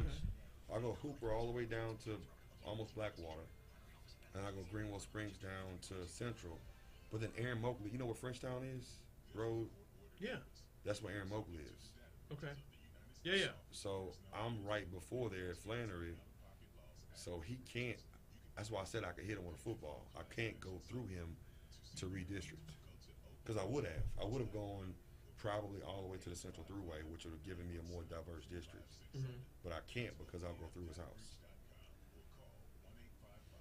He said if you buy my house, I'll let you have it. So I got a different problem with that, and that is if we're basing districts off of current representation and not basing representation off of districts. But I can't make you not be represented by the people that elected you and change your district. That's the other part about it. Yeah, They put you're you in right. You're office. right. And then if it points like this, it doesn't work. So let's say you have two triangles or two edges that hit each other. That's not considered contiguous. It has to be flat to flat. Because I tried, there were some ways I could do it where I can go point to point. So if you just came through here, but that wouldn't work. So it's tough. Man, I tried to flip. Quick second.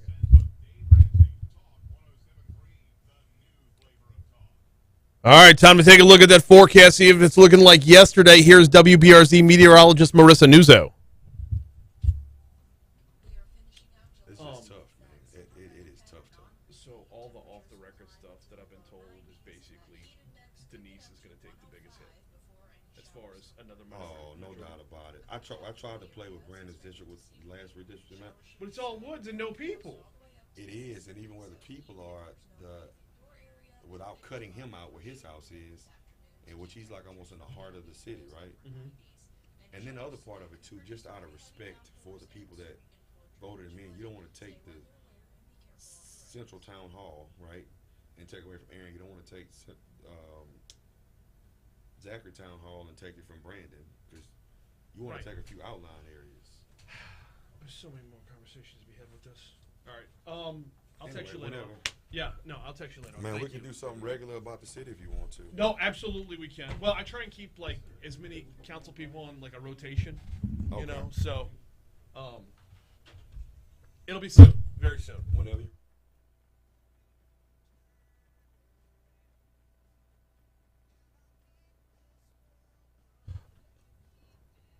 738 at Talk 107.3 FM, WBRP. Gah! Just scratching the surface with Councilman Darryl Hurst. Don't worry, that conversation will pick back up sooner rather than later. Now that I got him in studio, got a little taste. He's going to be coming back. That was awesome. Time to go from our council to our elected representation in Congress. Time to welcome in the 6th District Congressman, Garrett Graves. Garrett, welcome back. How are you, sir? Hey, doing well.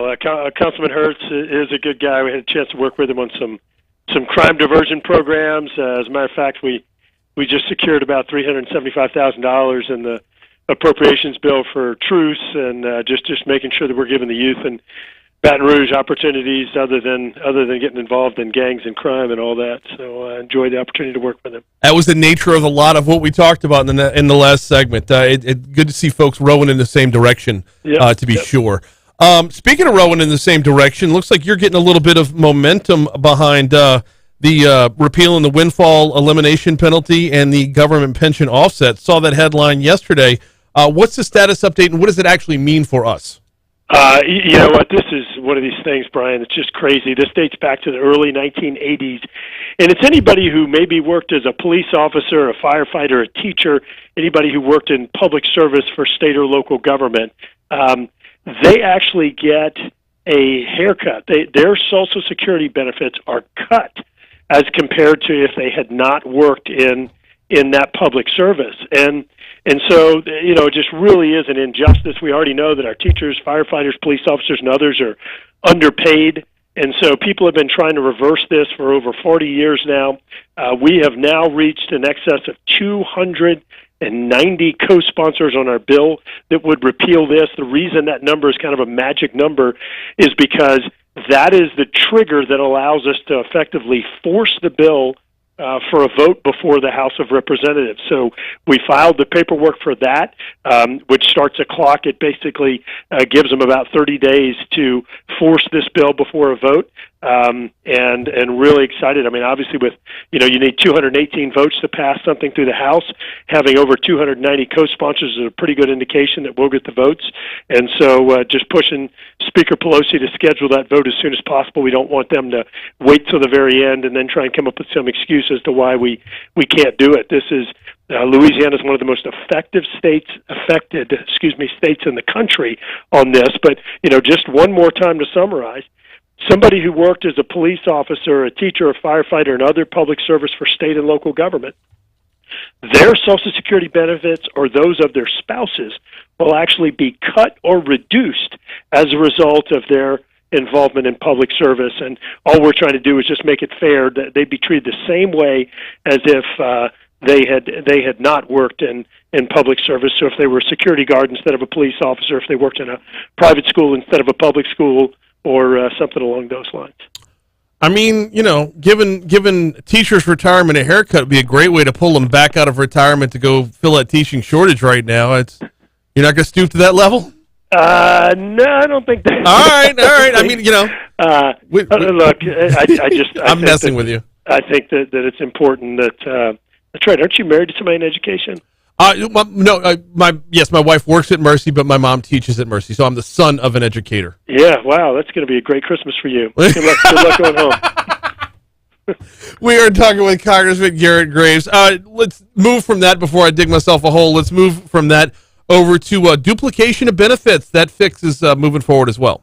Yeah, we've had some great wins lately.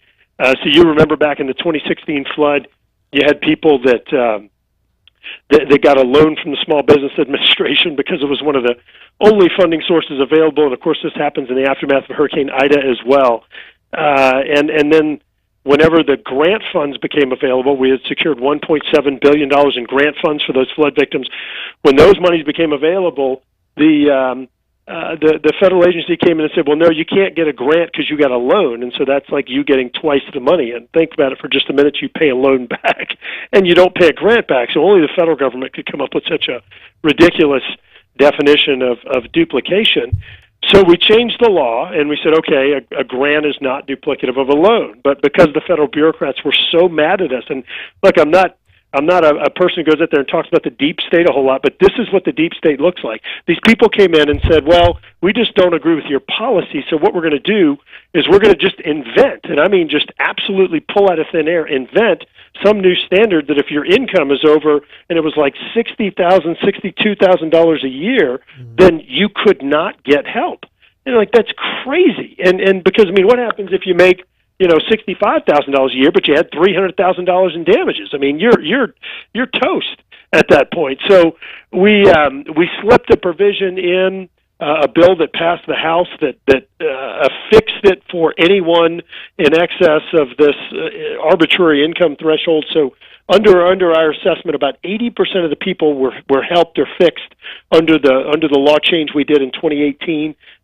We've been fighting ever since then to try and get the right interpretation of the law. They've refused, so we went ahead and passed another provision that eliminates this income threshold, so it basically makes folks eligible for grants. And Brian, last thing, you know, I'll remind you, we got $1.7 billion in grant funds for flood victims from the 2016 flood. Last time I checked, less than $700 million had been offered to flood victims, and here we are 6 years later. So this is just absurd, and I think there's plenty of blame to go around with the federal agency, Department of Housing and Urban Development. I don't think that the state has handled this program as well as they could, and so at the end of the day, we should be focusing on the flood victims, getting the resources where they're needed, and so this provision will eliminate one more impediment to allowing that to happen. Yeah, this one it's a trigger for me, at least, because when you lived through it, when you were one of the ones that flooded, it scratches off the scab of a wound that is still not that old, because the loan we were told that was the way to go. There was nothing else at the time, unless you could like hold out hope and just sit on your property and wait. You were stuck.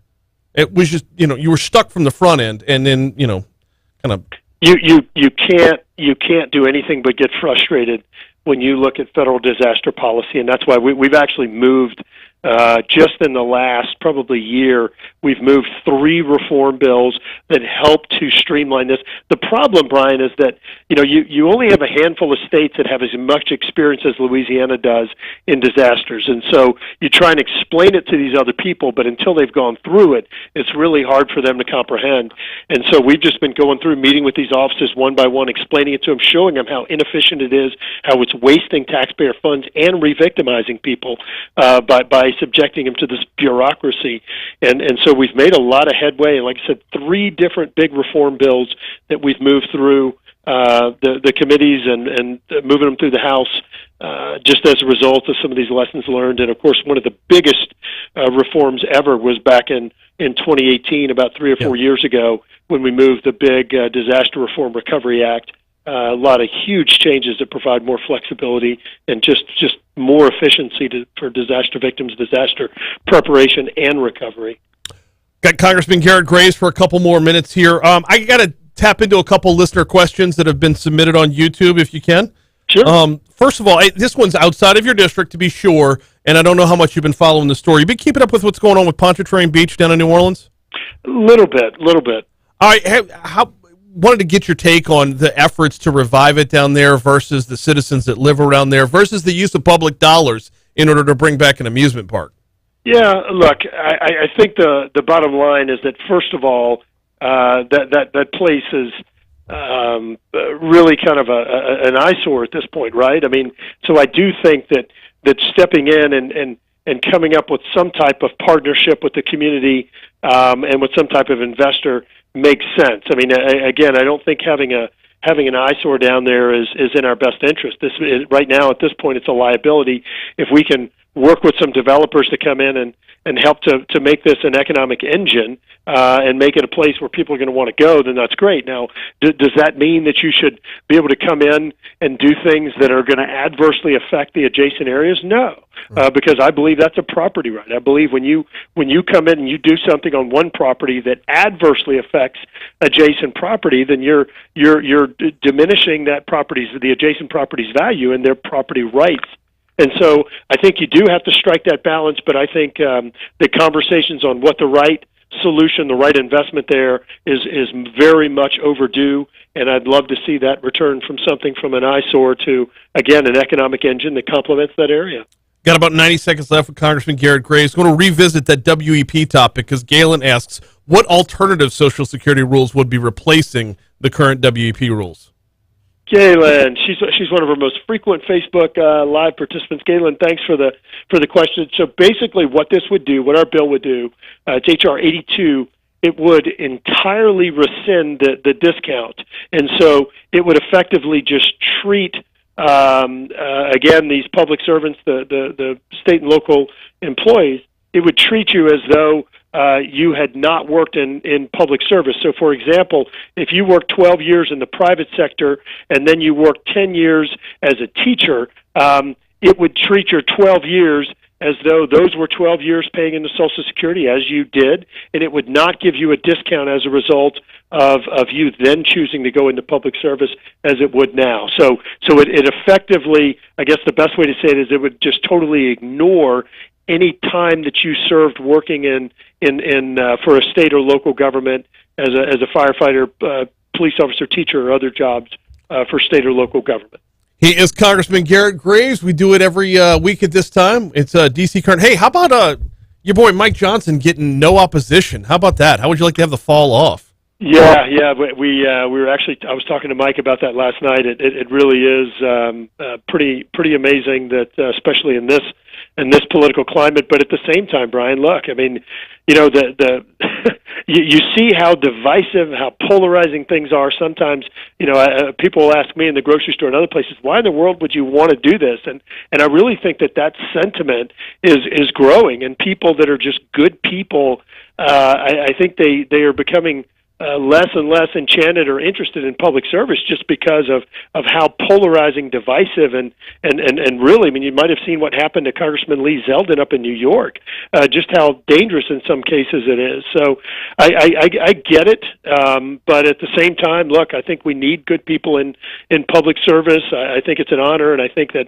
representing an area like South Louisiana that's really just has so many great treasures, it's awesome being up here and representing an area like ours that just has so much to offer to the nation in such a great place.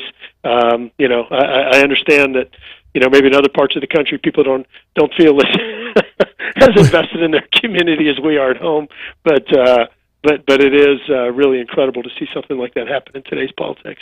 He is Congressman Garrett Graves. We always appreciate the time, sir. Talk to you next week. All right, thanks. Good luck with your mom. Thanks. I was making a joke, to be clear. It was a joke. Nobody wants to tap into a teacher's retirement. Good night. All right, we're super long for a break, so we're going to take that break, come back. We step outside of East Baton Rouge Parish with the Outside In next. All right, so, Debbie, I don't think I was hesitant to ask you a question for a couple of reasons. The biggest reason being it's not in the congressman's district, and familiarity with what's going on outside of your district when it's not going on Capitol Hill as well is a lot to ask of a guy. I think he might have been confusing Pontchartrain Beach with Jazzland or Six Flags New Orleans. Because Pontchartrain Beach is in an eyesore right now, if I'm not mistaken. It's just gone. So, hopefully, I don't know.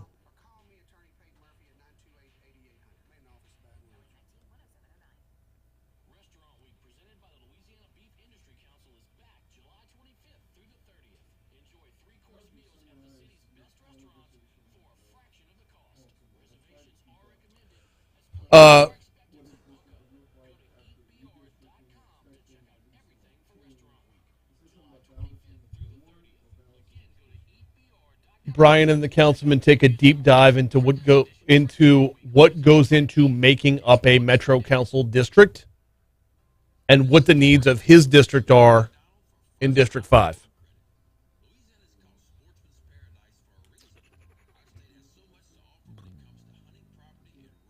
Say again? And the needs of District 5, which he represents.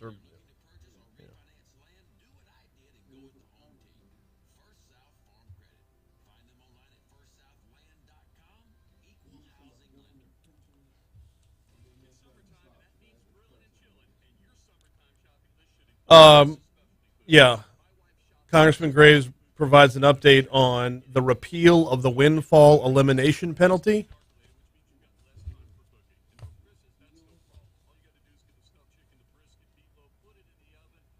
And the duplication of benefits fix.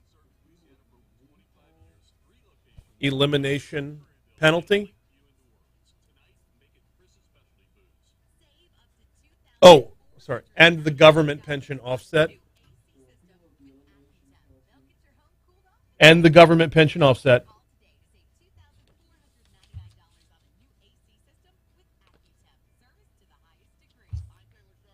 The congressman also talked about the duplication of benefits fix from the 2016 flood.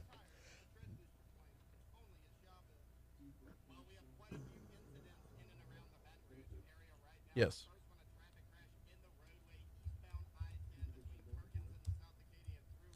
Duplication of benefits fix from the 2016 flood.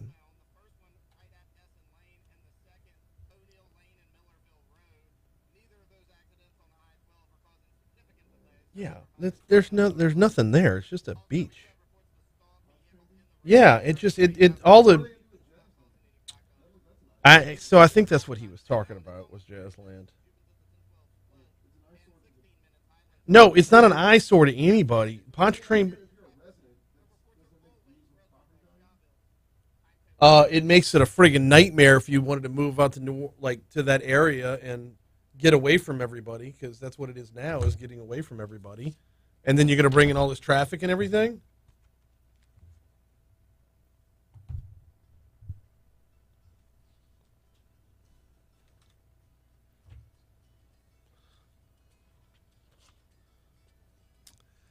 See, he's sneaky good like that, right?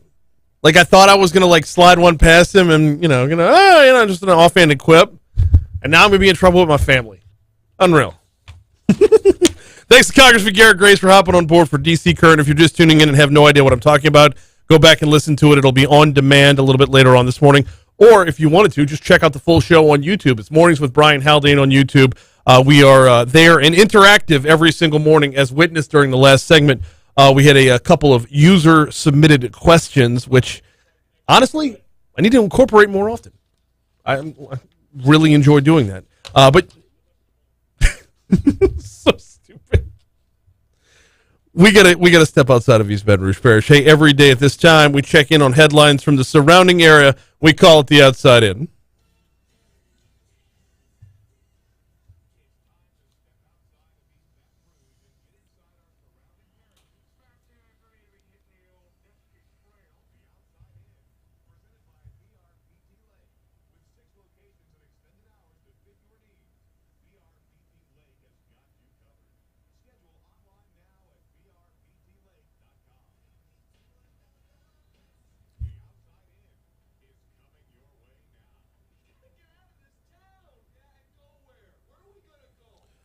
We're going to start off in Iberville Parish. Police responded to reports of a person being shot in the head Tuesday afternoon. That shooting happened on W.W. Harlow Street near Calvin. The victim was critically injured. We are awaiting an update on that status and the status of the overall investigation as well. Heading next to Livingston Parish, police are investigating an armed robbery that happened Tuesday night at a Subway restaurant in Walker. The Walker Police Department said the robbery happened around 6:20 p.m. at the Subway on Florida. Officials said there were no injuries in the robbery. Let's roll south down to Lafourche Parish. A man was arrested Monday after a woman found a hidden camera in her home and turned it into police. Lafourche Parish Sheriff's Office and Golden Meadow Police Department said the woman found the camera Sunday. On the memory card, she saw nude photos of herself and pictures of 65-year-old Ricky Jeremy setting the camera up.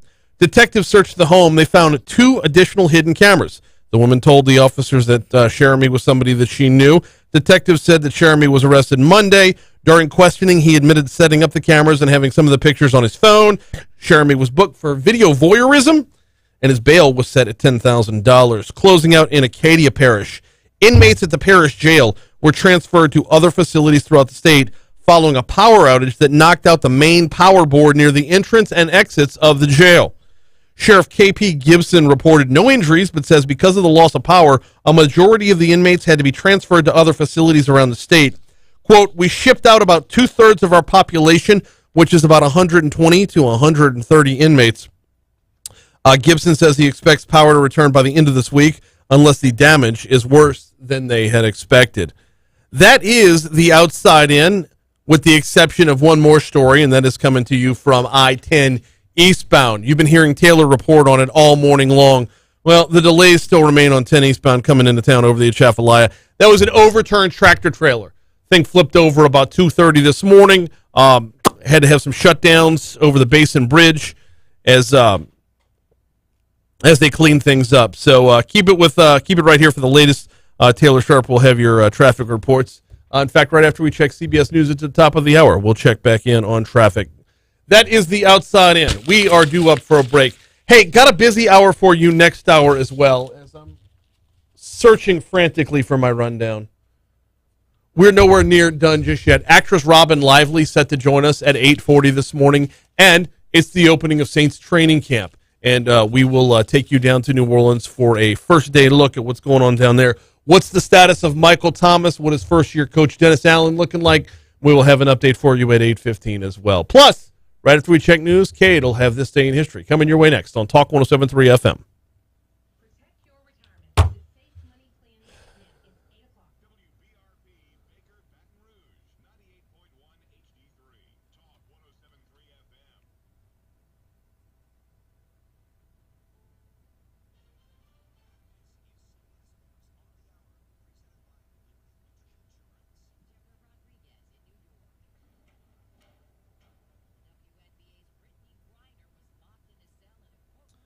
Debbie says I was talking more about using coastal restoration funds for the beach. So, Debbie, I went back and read about that, and where is it? Hang on. The story from NOLA.com talks about using funds from the Lakefront Management Authority is the one that held the board meeting, but it was there was another name. It wasn't Coastal Protection that was on the name that I read.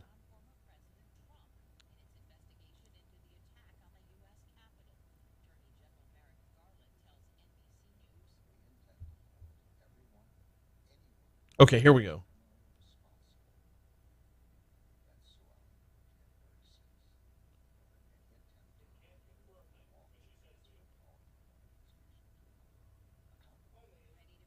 Where's the foundation thing? There's a foundation somewhere in here.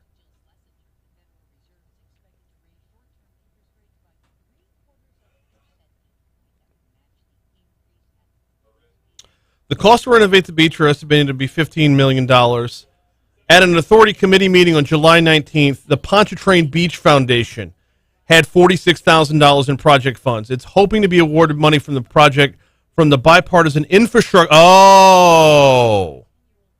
Okay, this isn't coastal funds. It's okay. All right. So this would have been infrastructure bill money.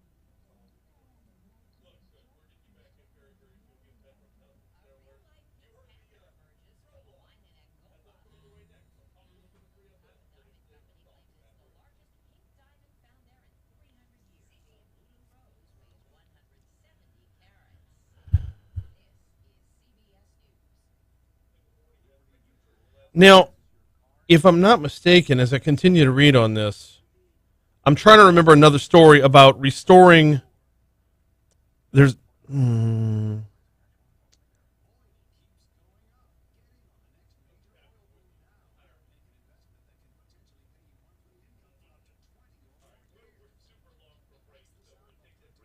The foundation plan includes restoring the beach and pier.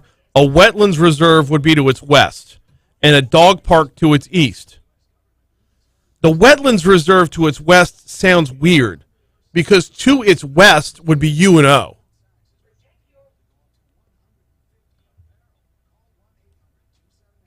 Like, maybe I'm remembering this all wrong. Pontchartrain Beach was at the end of Elysian Fields, right?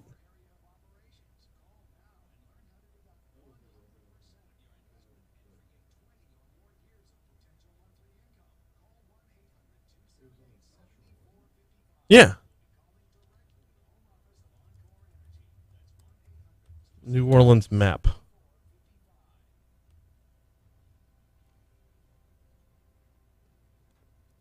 Oof.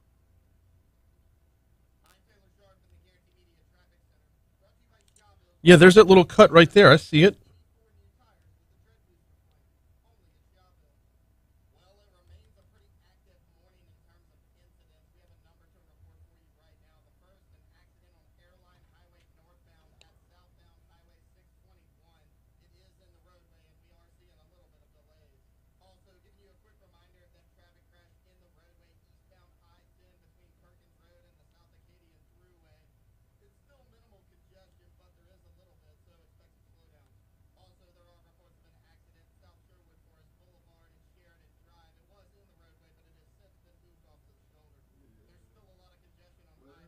Yeah, I'll toss to her.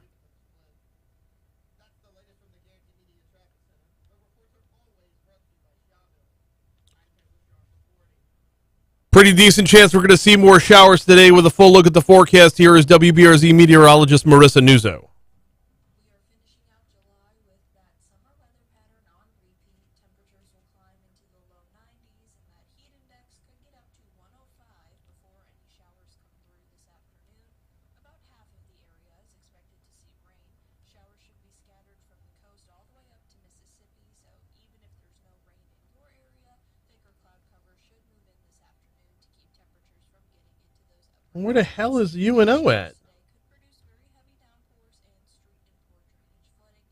Stay weather aware and be careful. Take Leon C. Simon. There's Elysian Field. There's UNO.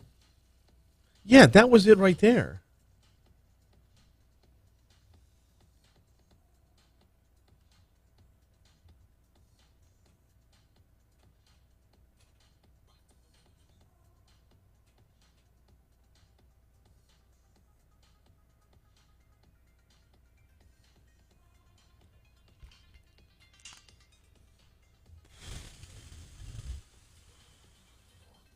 .806 Talk 107.3 FM WBRP. Mornings with Brian Haldane rolling right along. Hour 3 coming your way right now. Going to be a busy hour 3 as well. We're heading down to New Orleans for Saints camp. We're checking in with actress Robyn Lively, who has a new movie out that I can't wait to talk about. It's called Strong Fathers, Strong Daughters. Anyone who is a father of daughter is going to want to be in on this. And, well, quite frankly, anybody who remembers Karate Kid 3 is going to want to be in on this. That's the same Robyn Lively. Before we get to any of that, though, we will have This Day in History coming up in just a second. Got to remind you, we're going to be talking football in our next segment, right? The countdown to football season gets me a little bit fired up because it's also the countdown to tailgating, which brings me around to Mathern's Market. You know where to find them. Well, you know where to find them downtown on 3rd Street, right? They very quickly became a staple in downtown Baton Rouge, a full-service grocery store in downtown Baton Rouge, one of the key cornerstones, if you will, to helping downtown thrive. Well, now they're on campus as well, and they're not just for students. No, right there on Nicholson Drive in the Nicholson Gateway Shopping Center. If your commute to and from work takes you up or down Nicholson, maybe download the Mathern's app. Maybe get your grocery shopping done before you even leave work. Maybe pull in the parking lot, and they'll bring it on out to you. It's so super convenient. Downtown on 3rd Street, and then the Nicholson Gateway Shopping Center right across the street from Tiger Stadium. And as we count down the football season, you know Mathern's is your game day headquarters. Mathern's is your tailgate headquarters. If you're looking at Tiger Stadium, turn around. You will find them. No reason to get weighted down and heavy when you're traipsing around campus. Hit up Mathern's along the way. All right. Every day at this time, we take it back in time. Cade Wazan brings us This Day in History.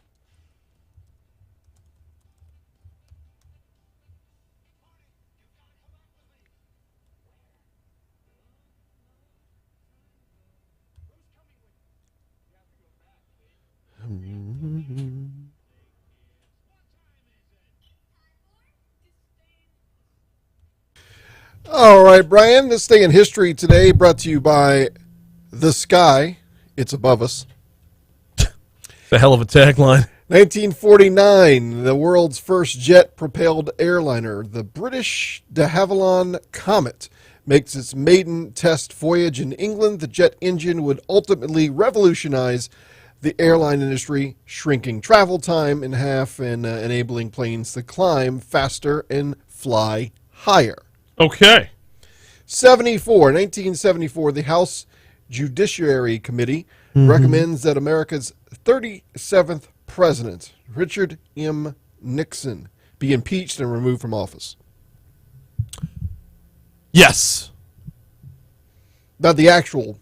I guess that's technically when you were impeached. If you were, it's not necessarily the voting, right? It's just the. No. So it's the actual voting. He stepped down before that. Fair enough. Yes. 1981.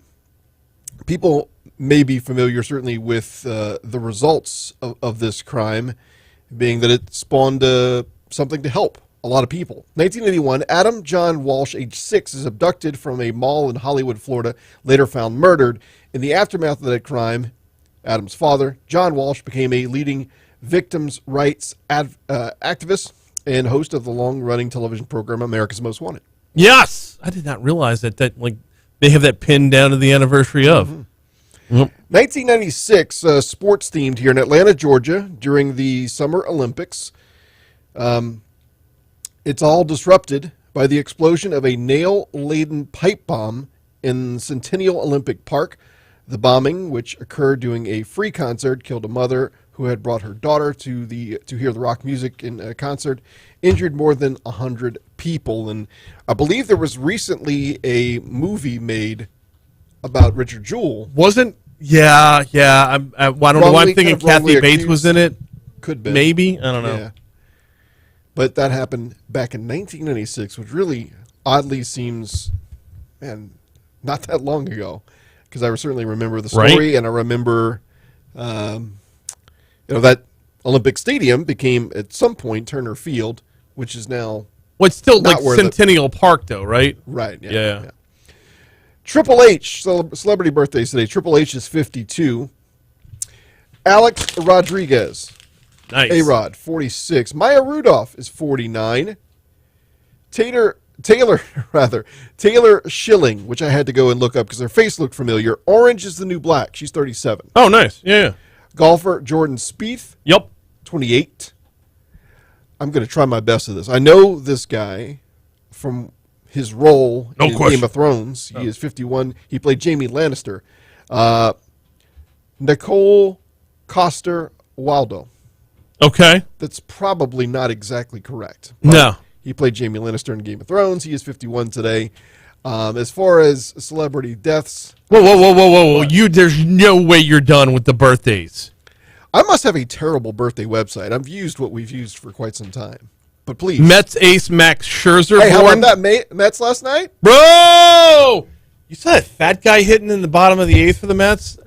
Looks at two beautiful. I don't even know his name. That's how bad. Anyway, looks at two beautiful pitches and then just waves at a third. Got it Oh, done. man, terrible. All right, Max Scherzer, born on this day in 1984. Ryan Tannehill in 1988. And you had A-Rod, right? Yeah. Yeah. Missing one more, though. No question. Coach? Happy birthday, former LSU coach Ed Ogeron. How about that? Yeah. Tremendous. Probably celebrating with a cheeseburger. I did He not. can afford a few of them. I didn't list any celebrity deaths. Is there anything? Yeah, I got two of them. American playwright and actor Sam Shepard. He died on this day in 2017. And on this day in 2003, British-born American entertainer and comedic actor Bob Hope passed away. You like Scotch, Brian? It's National Scotch Day. So I'm not a Scotch guy. I'm like an every other whiskey under the sun kind of guy. Scotch, I don't like the peaty taste. Yeah. Yeah. Oh, it's National New Jersey Day. Oh, fist pumping. That's right. GTL day. I guess. All right. Well, we're gonna take a break. Gym and laundry for me. There's no tan. No tan on this end No either. tan. Just G and L day. Yeah. All right. Quick break. Come back and pick up in New Orleans with Saints camp next.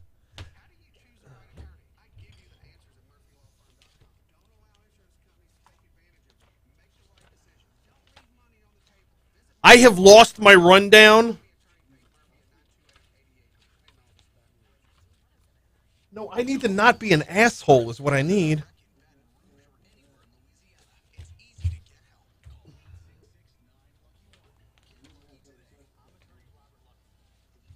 Oh, can you call Corey for me?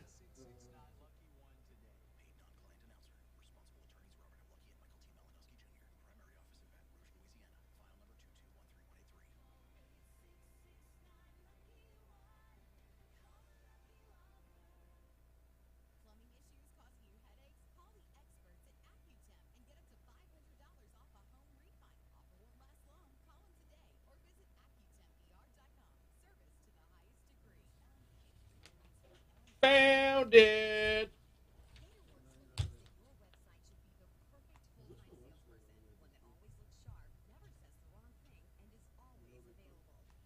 Say again?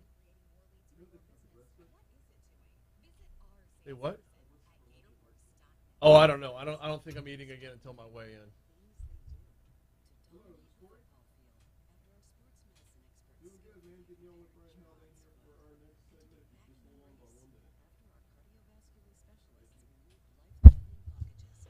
There's a tech park on the grounds of the former Pontchartrain Beach. Yeah, but like the whole thing, or yeah, I was going to pull up the map and then I didn't get to it. It was. Oh wow! Look at that.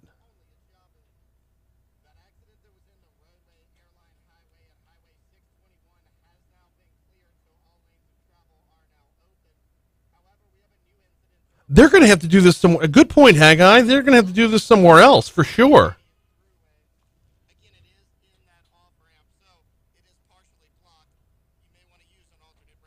Can I make a request? Is it too late to make a request? Is it too late to request a song? Rob Bass, It Takes Two.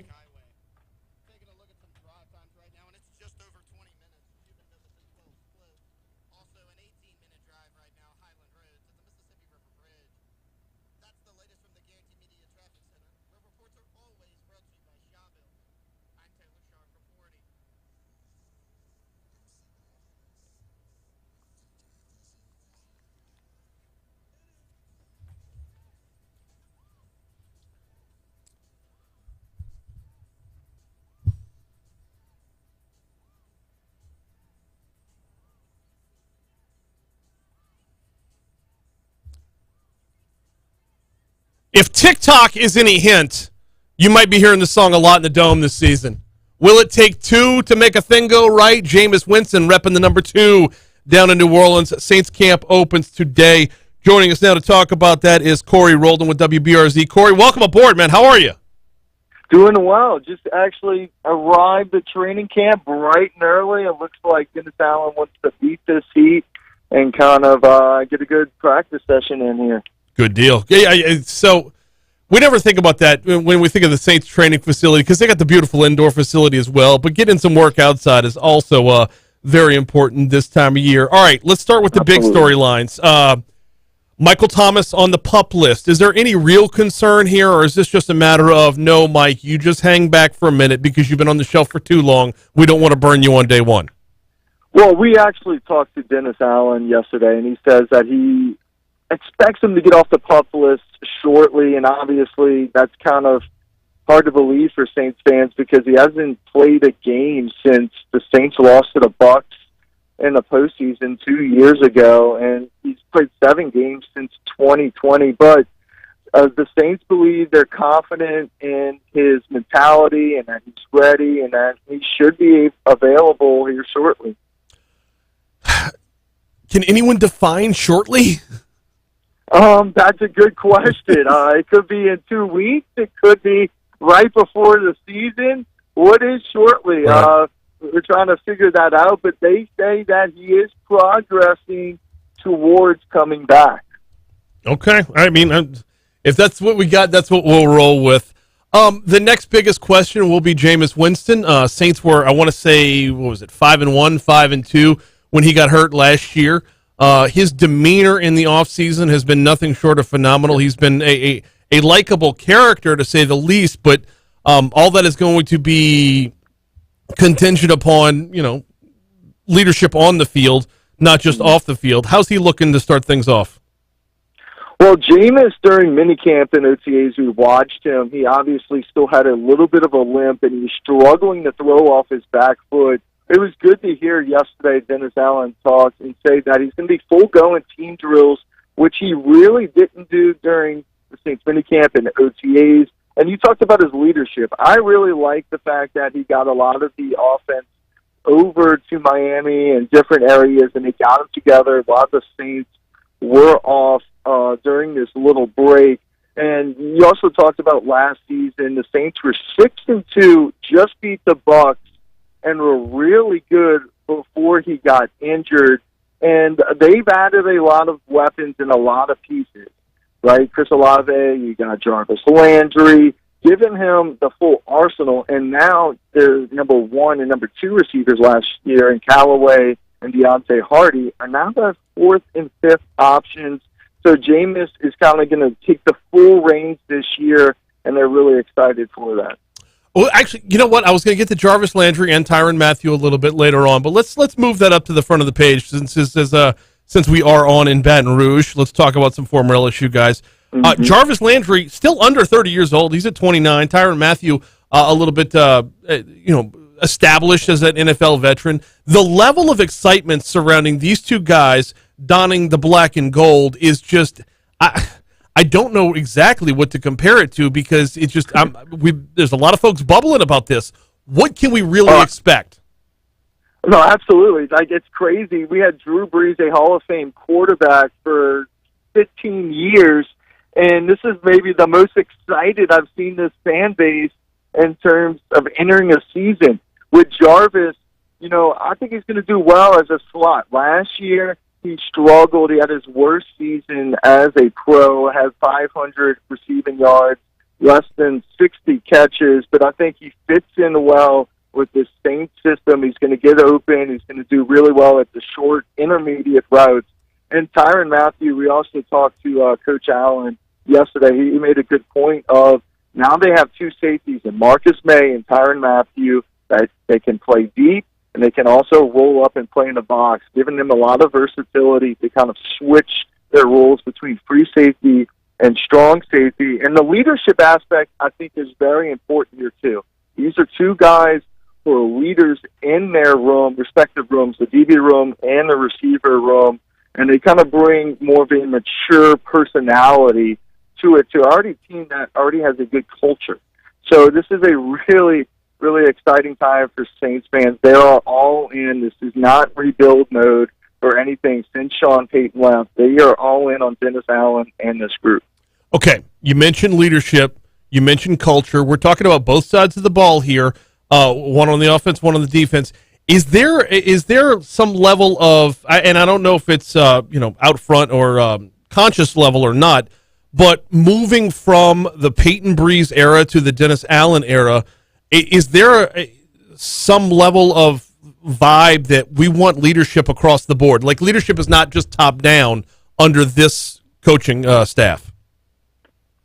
Well, I think that's always been the case with the Sean Payton-led team. They want leaders basically at every position group. We could kind of go back to last year. You had Malcolm Jenkins in the secondary. You had Demario Davis in the linebacking core. You had Cam Jordan in the defensive line. And then you had Teron Armstead, offensive line, and so on.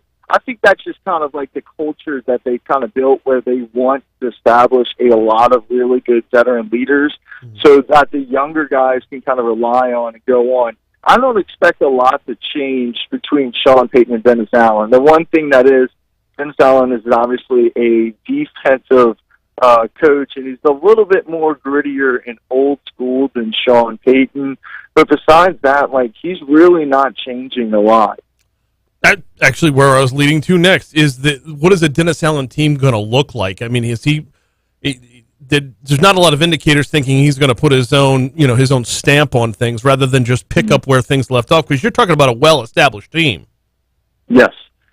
And one thing I will say will be different. I don't think we're going to have any reverse tight end on third down or going for it on random plays. Dennis Allen is a little bit more old school, where I think he's going to play a lot of these situations safe because he's a defensive guy. Just punt, get the defense in good field position, gives it back to offense. That's the one area where I could say, hey, this is going to be a difference in mindset, right? Where Peyton was extremely aggressive, sometimes the fall going for 2-point conversions sometimes. But that's about it. That's the only area really where I'm going to say, hey, this is where the Saints team is going to be different. Getting back to a few of the roster spots that we're looking at, we talked a little bit about Jameis. We talked a little bit about Mike Thomas. We have not yet talked about Alvin Kamara. I would imagine it's kind of hush-hush until their next court appearance, which is coming up Monday. Has any word leaked out as to projected status? Is there any talks going on behind the scenes about a deal? What are we expecting here?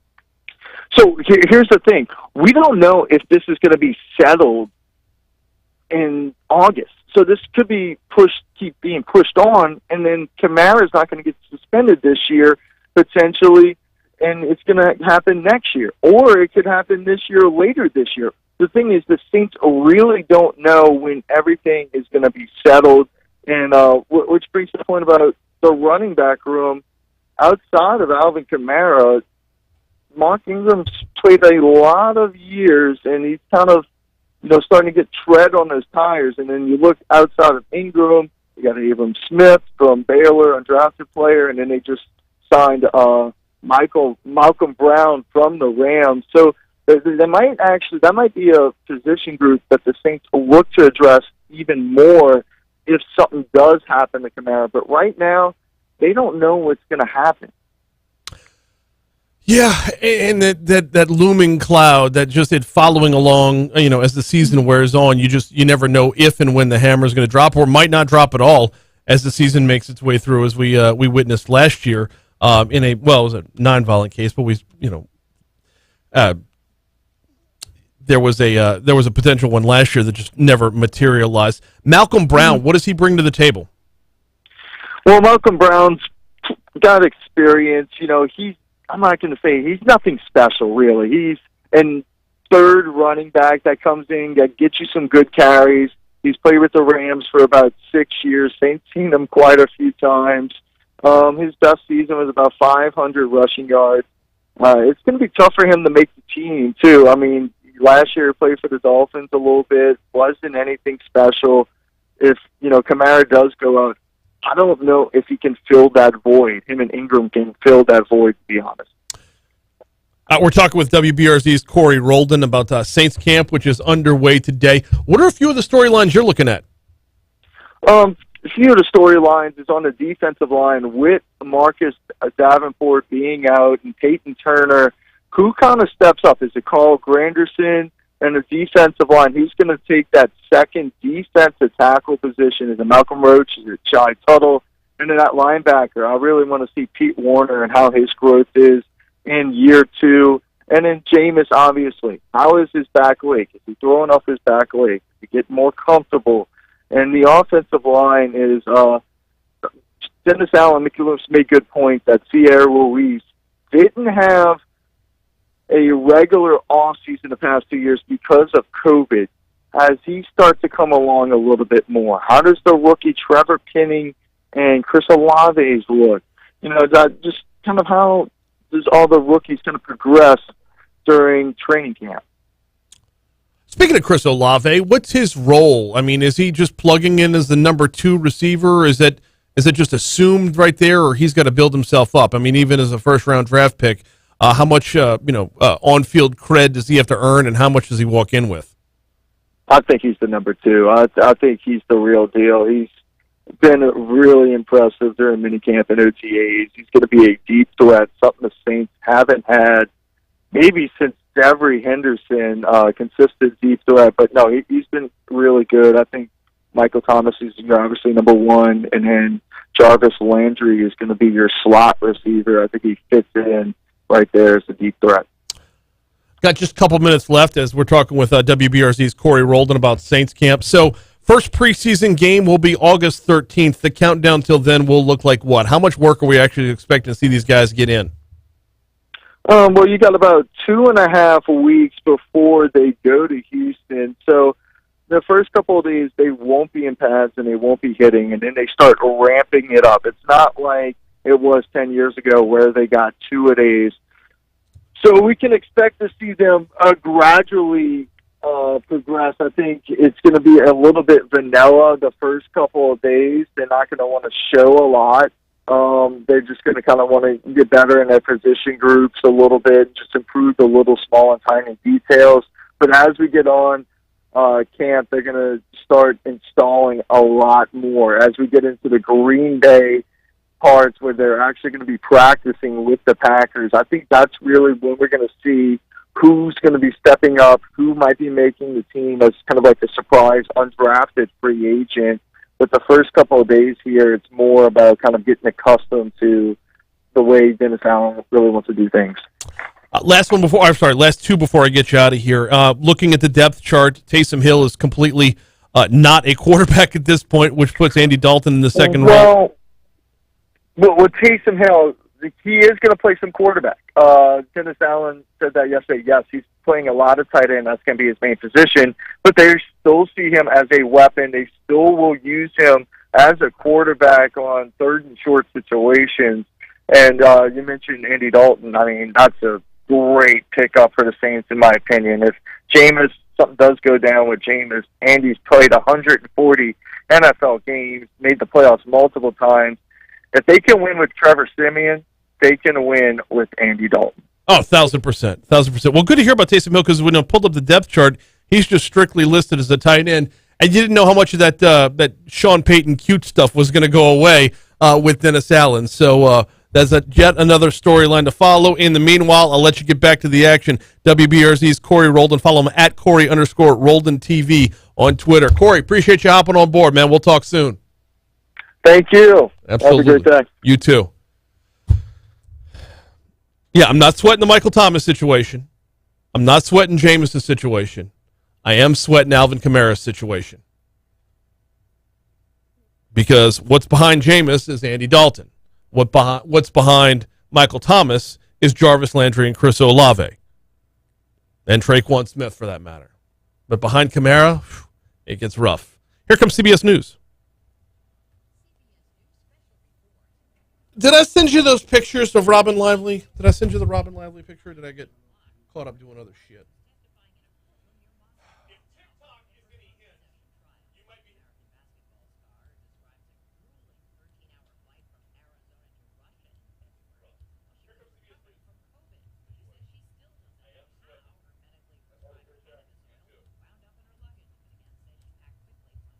All right, so the person who books the interview is going to call in and tell you got Robyn Lively coming up in a minute or whatever. And so it's kind of, we're flying blind for just a minute.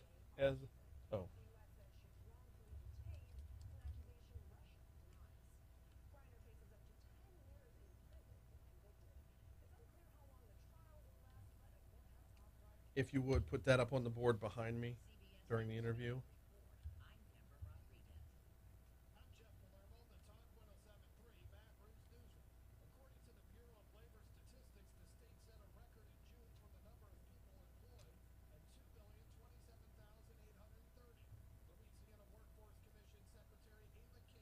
Yeah, I don't know what Red Stick Social serves for food. Every time I've been there, it's been a catered event.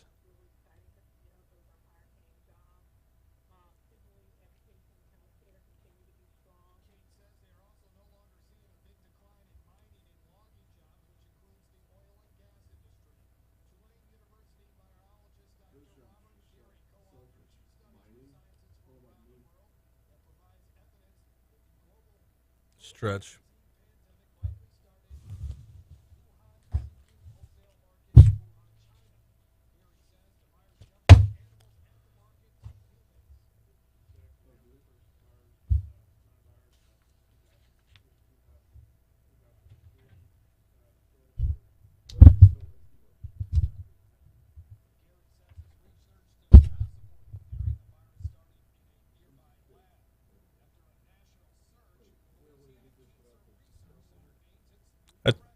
You what?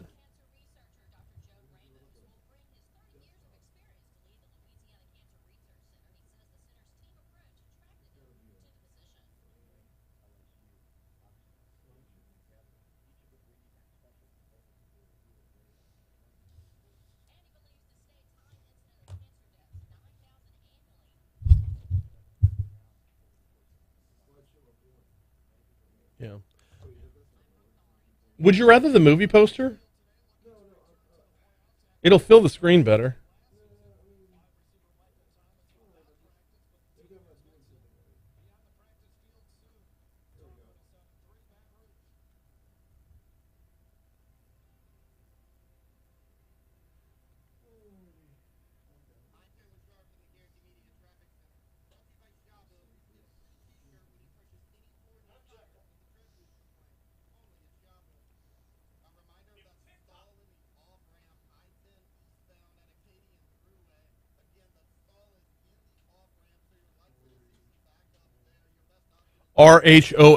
Rholdon.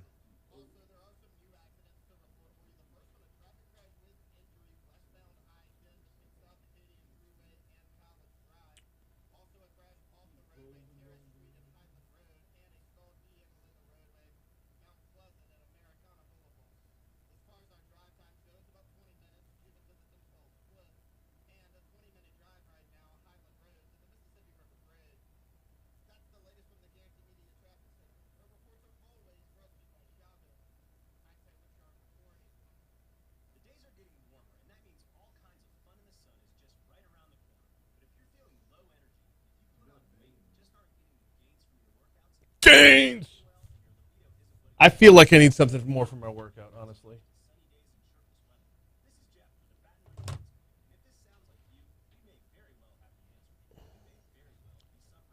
How did I lose my flippin' pencil? Oh. Do you need it? You need it. It's fine. Okay. Toss it. There you go. Good deal.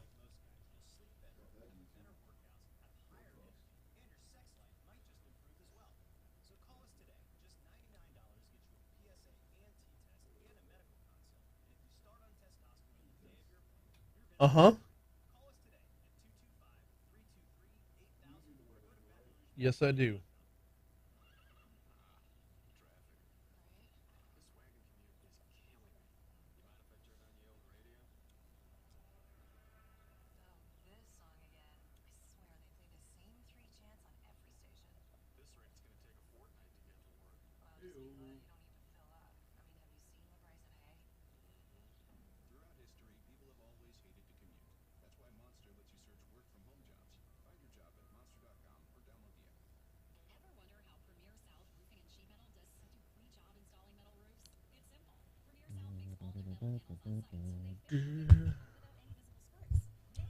I have not yet done complete collision. I was saving that for here because I know I'm going to have at least a minute to fill.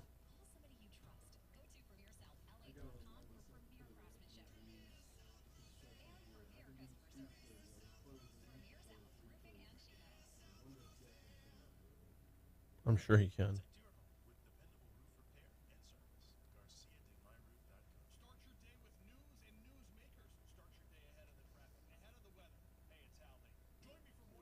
Yep.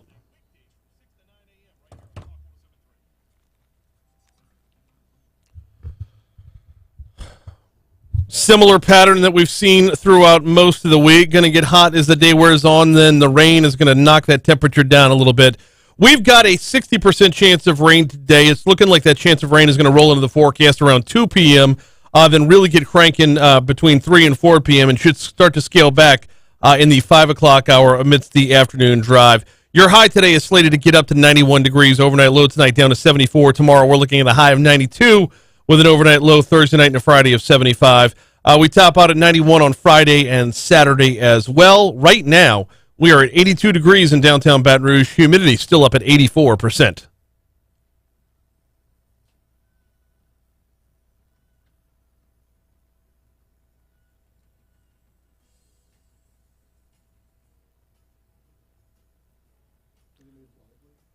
Yeah. The next guest is Lively. Again, isn't she lovely? No, the next guest is Robyn Lively. Going to be on the hotline in just a couple minutes. Technically, 8:40 is when we were slated to have Robyn, which is good because it gives me a minute or so to, first of all, recap. Yeah, I'm super fired up about Saints camp, and I can't believe August 13th. Like, I love how no matter how prepared we are for it, football season sneaks up on us. And I'm not expecting anything out of the Saints at Texans on August 13th. I'm not expecting to see much of anything at all. But I am expecting to be ready for how that's the next step along the way towards, football season really getting here. And our sister station, Eagle 98.1, is your home for the New Orleans Saints. Sometimes you get Timmy B on the preseason calls, though. You know what, though? That's a darn good point. That is a darn good point. Love me some Timmy B. Hey, before we get to actress Robyn Lively, who's starring in the new movie Strong Fathers, Strong Daughters, got to remind you about the folks over at Complete Collision Center. Those afternoon showers obviously causing a little bit of havoc on the roads. Starts raining out there, you're more likely to get into an accident. If you find yourself in an accident, knowing where you're taking your car is it's unbelievably important before you get into an accident. Complete Collision Center is here for you. They're on Plank Road up in Zachary. They are on Perkins just east of Bluebonnet right here in Baton Rouge. And look, I always tell you about the certifications because, number one, they've got more than a dozen major manufacturers have certified Complete Collision Center. That means the people that make the car say, take your car here to get it fixed. They have the iCar Gold Class certification. That means they're always up to speed on training, latest repair techniques, knowing the difference between repair and replace. Huge difference, by the way. Complete Collision Center has it. That iCar Gold Class certification puts them in the top 15% of body shops nationwide. And amidst this time of labor shortages, supply chain issues, communication with your body shop cannot be oversold. And Complete Collision Center does a great job of it. 768-9898 is the phone number. 768-9898. That'll put you in touch with them. Nice, easy phone number to remember. CompleteCollision.com is the website. Don't let who you choose to repair your vehicle be your second accident. Check out CompleteCollision.com. So, don't know where I'm starting this one off yet. Do I start with the new movie or do I take us back in time? I am happy to be joined by actress Robyn Lively. Robyn, good morning. Welcome to Talk 107.3. How are you? Good morning. I'm wonderful. How are you? I am doing very well. I cannot tell you how excited I was to see your name come across because I am a child of the 80s, and there's no way I'm not taking this back in time. No, interestingly enough, though, I'm a child of the 80s who's now a father of daughters. So, like, I'm pumped on many levels right now. Oh, that's so great. Got to start with taking it back in time. Karate Kid 3, obviously probably the biggest title under your belt back then. But I'd be lying if I didn't say I was like a low-key fan of Teen Witch. How much? You know, really? Hey, top it. that. Oh my gosh, that is like universal. People love, of all the things I've done, Teen Witch is the one. It's the one. How and why? And do you, when you look back at it, can you still embrace it like 30 plus years later? Oh my gosh, I do with my whole heart. I embrace it because people love it so much. How in the world could I not love it? Simply because of that. But also, it was such a fun movie to do. Like we had no idea what we were making at the time that people would end up loving it this many years later. But they absolutely. And I've looked at them like, what is it about the film that people love so much? What is it? But you know what? I don't need to have all the answers, no. But I absolutely love it. Well, it was emblematic of 1989, right? Right. It was exactly where we were in pop culture and the like. Moving forward, let's get around to the task at hand. Strong fathers, strong daughters. Fair to call it a dramedy? Because the emotions are all over the board in it. It was legit funny, but it carries with it a lot of emotion. Yeah, for sure. Which I think is the best way to deliver drama, right, with some comedy. Mm-hmm. I loved it. If I'm being honest with you, like I can genuinely say that I loved it. I had such a wonderful time doing this film with my actual husband, Bart Johnson, mm-hmm. Which was a first for us. Well, we've worked together many times, but we've had a line here and there to each other, but we've never played a couple. So I think it added a really special element to the film. It and the different personalities of the daughters, it plays in, like, as a father of daughters, I can tell you it hits home very, very in a very resounding way. Was that the aim, or was it just taken on as any other project? I'm sorry, say that one more time. The personalities of the daughters, I think, kind of rises to the top as well.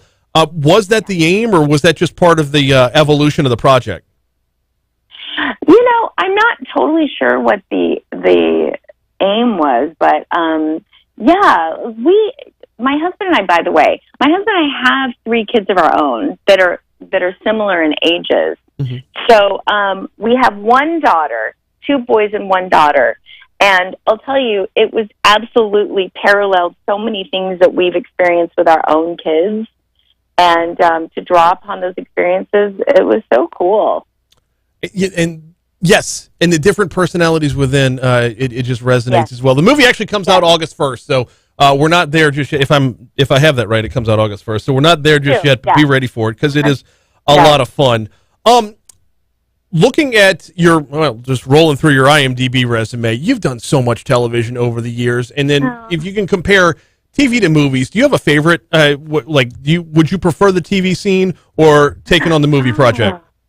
You know, honestly, I don't really have a preference. I love both so much. I feel so fortunate to have been a part of the projects that I have been, and each one I take on, I'm like, I love this so much.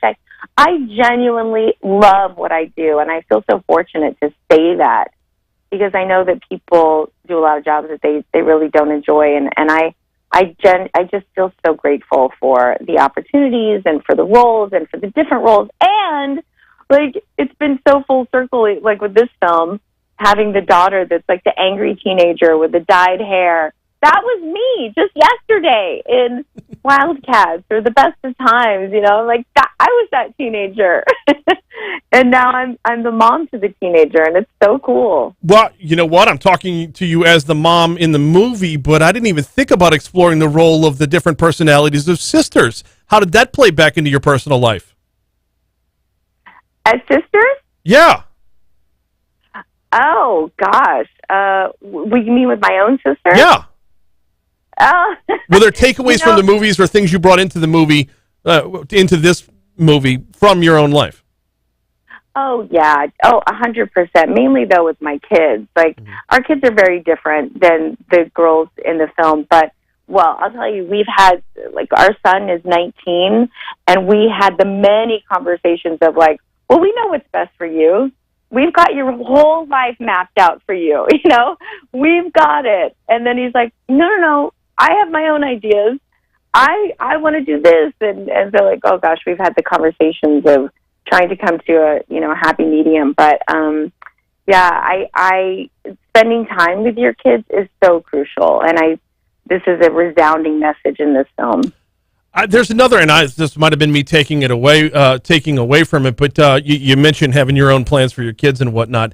There's some overtones of leaning on faith a good bit in this movie, if I'm not reading too much into it. How much was that intentional? Was that a bigger takeaway? What I love so much is there is that element, but it's a very mainstream message. It's not just like, oh, this is geared for the Christian market and that's it. No, not at all. And I loved it. It wasn't like hitting you over the head with it. It was just there, and it was more about family. And I love that there's comedy to it and there's a sweet message. And I feel like today, we get so caught up in our busy lives and our to-do lists and how important it is to just spend the time with your kids. I mean, for us, I feel like that's made all the difference. People are like, what's your secret? And it's the time that we put in with them, and it's listening to them. Talking with actress Robyn Lively, I got about 2 minutes left, and I greatly appreciate your time this morning. Are you talking about you're taking on your role more as a mom or adapting as your life as a mom into this role?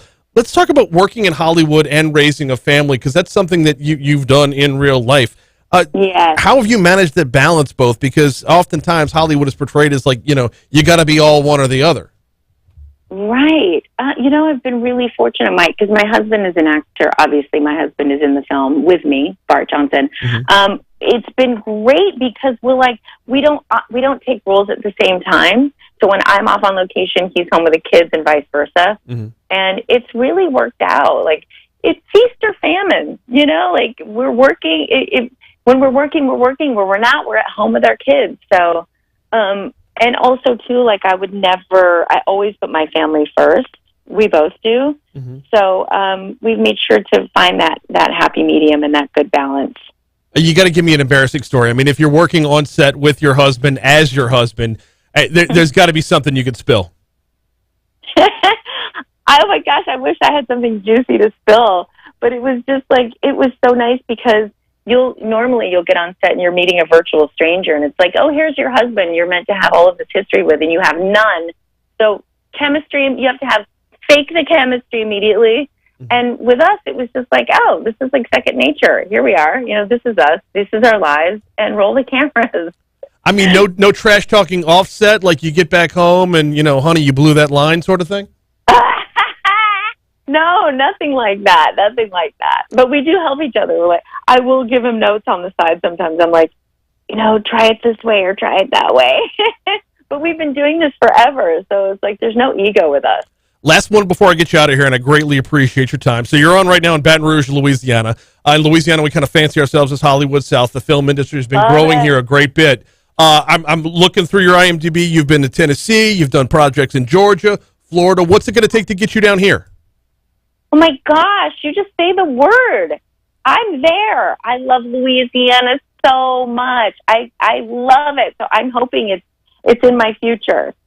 All right. We're going to make that happen. We can talk to some people. We'll get it rolling. Absolutely. Robyn Lively, Teen Witch, top that. It's the best. Thank you so much.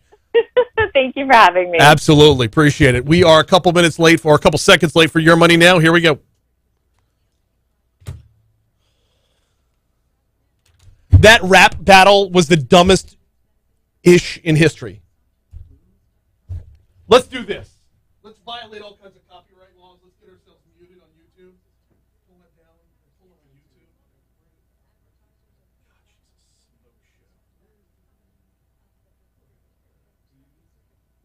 YouTube.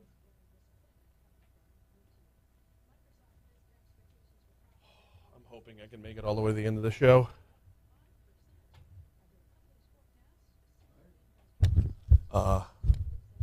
As my drop says on it.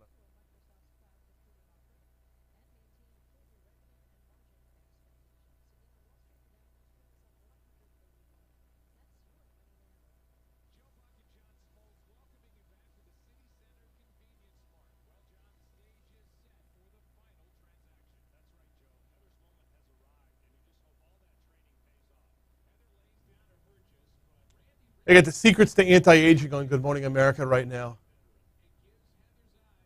With a woman who looks, well, I shouldn't say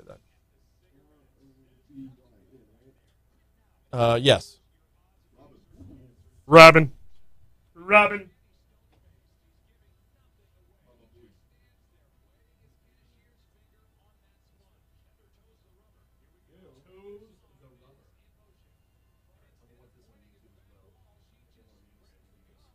After the bumper, obviously.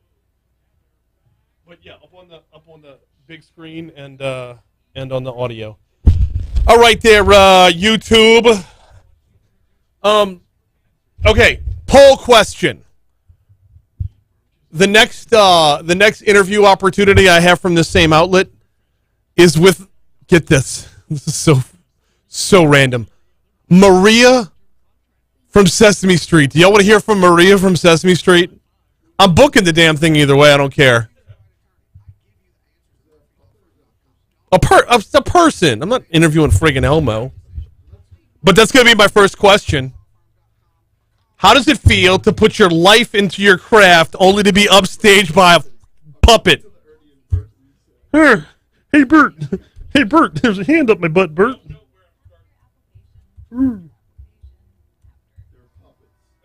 They are puppets.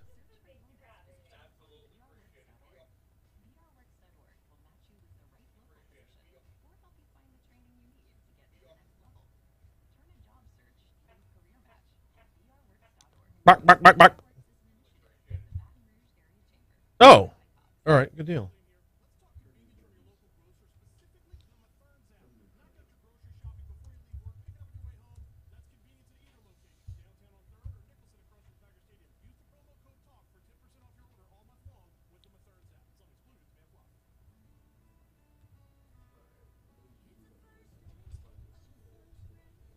You got it. What up, Bo?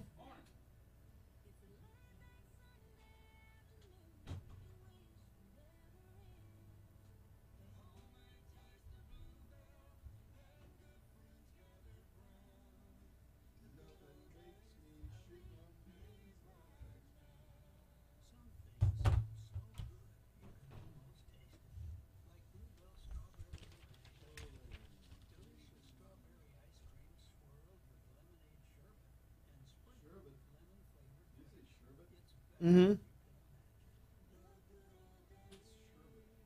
Sherbet. That's actually how it's pronounced. Yeah, there's no second R in there. That I know of.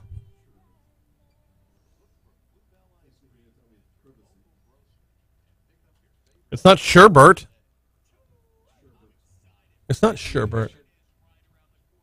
The X is where the shooter was, and that's the kid's perspective from 40 yards. 10 shots, 8 on the body. 15 seconds. I got to tell you, I doubt I could make that shot. I was thinking about that. I saw it at the traffic light. I was looking. I was like, dang, with a handgun. That's The shooter. okay. That's dangerous. What's the alternative? Getting a better Waiting position. getting hand sanitizer while the SWAT team waits. No, nobody said getting hands. No, so what you're saying? Are you hitting 8 out of 10 from that shot? Okay, so you're gonna take down other people too. Then you're gonna run the. He didn't. It played out right. But if I'm that shooter in that angle, I'm gonna find a better angle. I'm gonna get my ass closer to him. You're running a risk of doing more harm than good by doing it that way. In reality, he put 8 on 10 and put the guy down. Right. Right. So the exact opposite of our worst fear. Mm-hmm. In reality, somebody's going to hit the Mega Millions. Hypothetically, it's a terrible retirement plan. But every news cycle on every station. Just because a Hail Mary is completed in a football game does not mean it's going to be completed at that great a percentage at any given time. If I'm in his... Shot and he took the guy down with one shot, I would have agreed with you. But 8 out of 10 blows that theory. Hey. Well, Parker's got some game. He's got some game. He's like, he looks, what is he, 21? Yeah. Something like that? Yeah. Well, you know what? I'm thinking of my 45-year-old eyes, not his 21-year-old eyes. So, 8:56, Talk 107.3 FM, WBRP. Thanks again to Robyn Lively. Fun interview. Strong fathers, strong daughters. And you know what? I didn't even bring it up during the interview. Yes, it's based off the book. And the book is originally by, Dr. Meg Meeker. Hey, if you're a father of daughters, you've probably gotten the book. LeBron James read the first page and then hung it up, right? You LeBron James that book? I may or may not have. So I led with Teen Witch, and I got a message right in there saying, what in the world is Teen Witch? Teen Witch was quintessential 80s. I mean, it was wonderfully 80s, up to and including, like, one of the worst rap battles ever. As this girl is trying, she's like, one of the Robyn Lively's friends in the movie is like, she's got the hots for this dude who's like rapping on the street, and then like she comes out and raps on the street, and it led to just this. You know what? If you're watching us on YouTube, we got it right here. First of all, totally 80s baseline, right? Awful dancing. I'm king, and they know it. When I snap my fingers, everybody says sure. I'm hot, and you're not. But if you want to hang with me, I'll give it one shot. Top that. And like they think this is awesome. Like how 80s is it to think that that's good? You can dream until you blue, but you will never top that. I have no idea what they're dressed like in this. I mean, you just look at it and it's like... Are you kidding? I'm so embarrassed. Look at how funky he is. Look at how funky he is. Your boy's got suspenders on the right, on the left. All right, then she's the Teen Witch, so she's going to put the spell on her friend, right? And give her the confidence. Sorry, I'm mesmerized by the lyrics. Let's go. Let's go. Let's put the full spell on her here. All right, here's where it gets awful. It goes from bad to worse. That stereo is pretty bad. All right. Supersonic, idiotic, disconnected, not respected. Who would ever really want to go and top that? Such a waste of pretty face, but hanging in your nose face. I wish that you would take a look and really stop that. Top that. Well, stop that. I don't really give a about trying to talk Oh, that. Top she that. Oh, self-censoring, always good. Real look and really stop that. I mean, obviously dubbed in somebody else for the rap lyrics because those are professional sounding. You know, yeah. As terrible as the lyrics are, as quintessential 80s as a street rap battle wearing I don't even know what to describe the clothing as. Sincerely, my name is so-and-so and I'm here to say. Right! Oh, man. Too good. All right. There's no way I was regrouping and doing another whole topic right there, right? I just... To comment on Teen Witch was a lot more fun. We got to get out of here. We will be getting into a lot more topics tomorrow. Of course, we'll have Crime Stoppers. Patty G will stop by to talk a little business. I've got a few more things lined up that are in the works right now, and I don't want to jinx them. So that's where we'll call it. Hey, Fox News Rundown's coming your way next, followed by Brian Kilmeade is out today. He's got a guest host in. Then Ramsey, and then Jada Cody drives you home right here on Talk 107.3. Thanks for listening.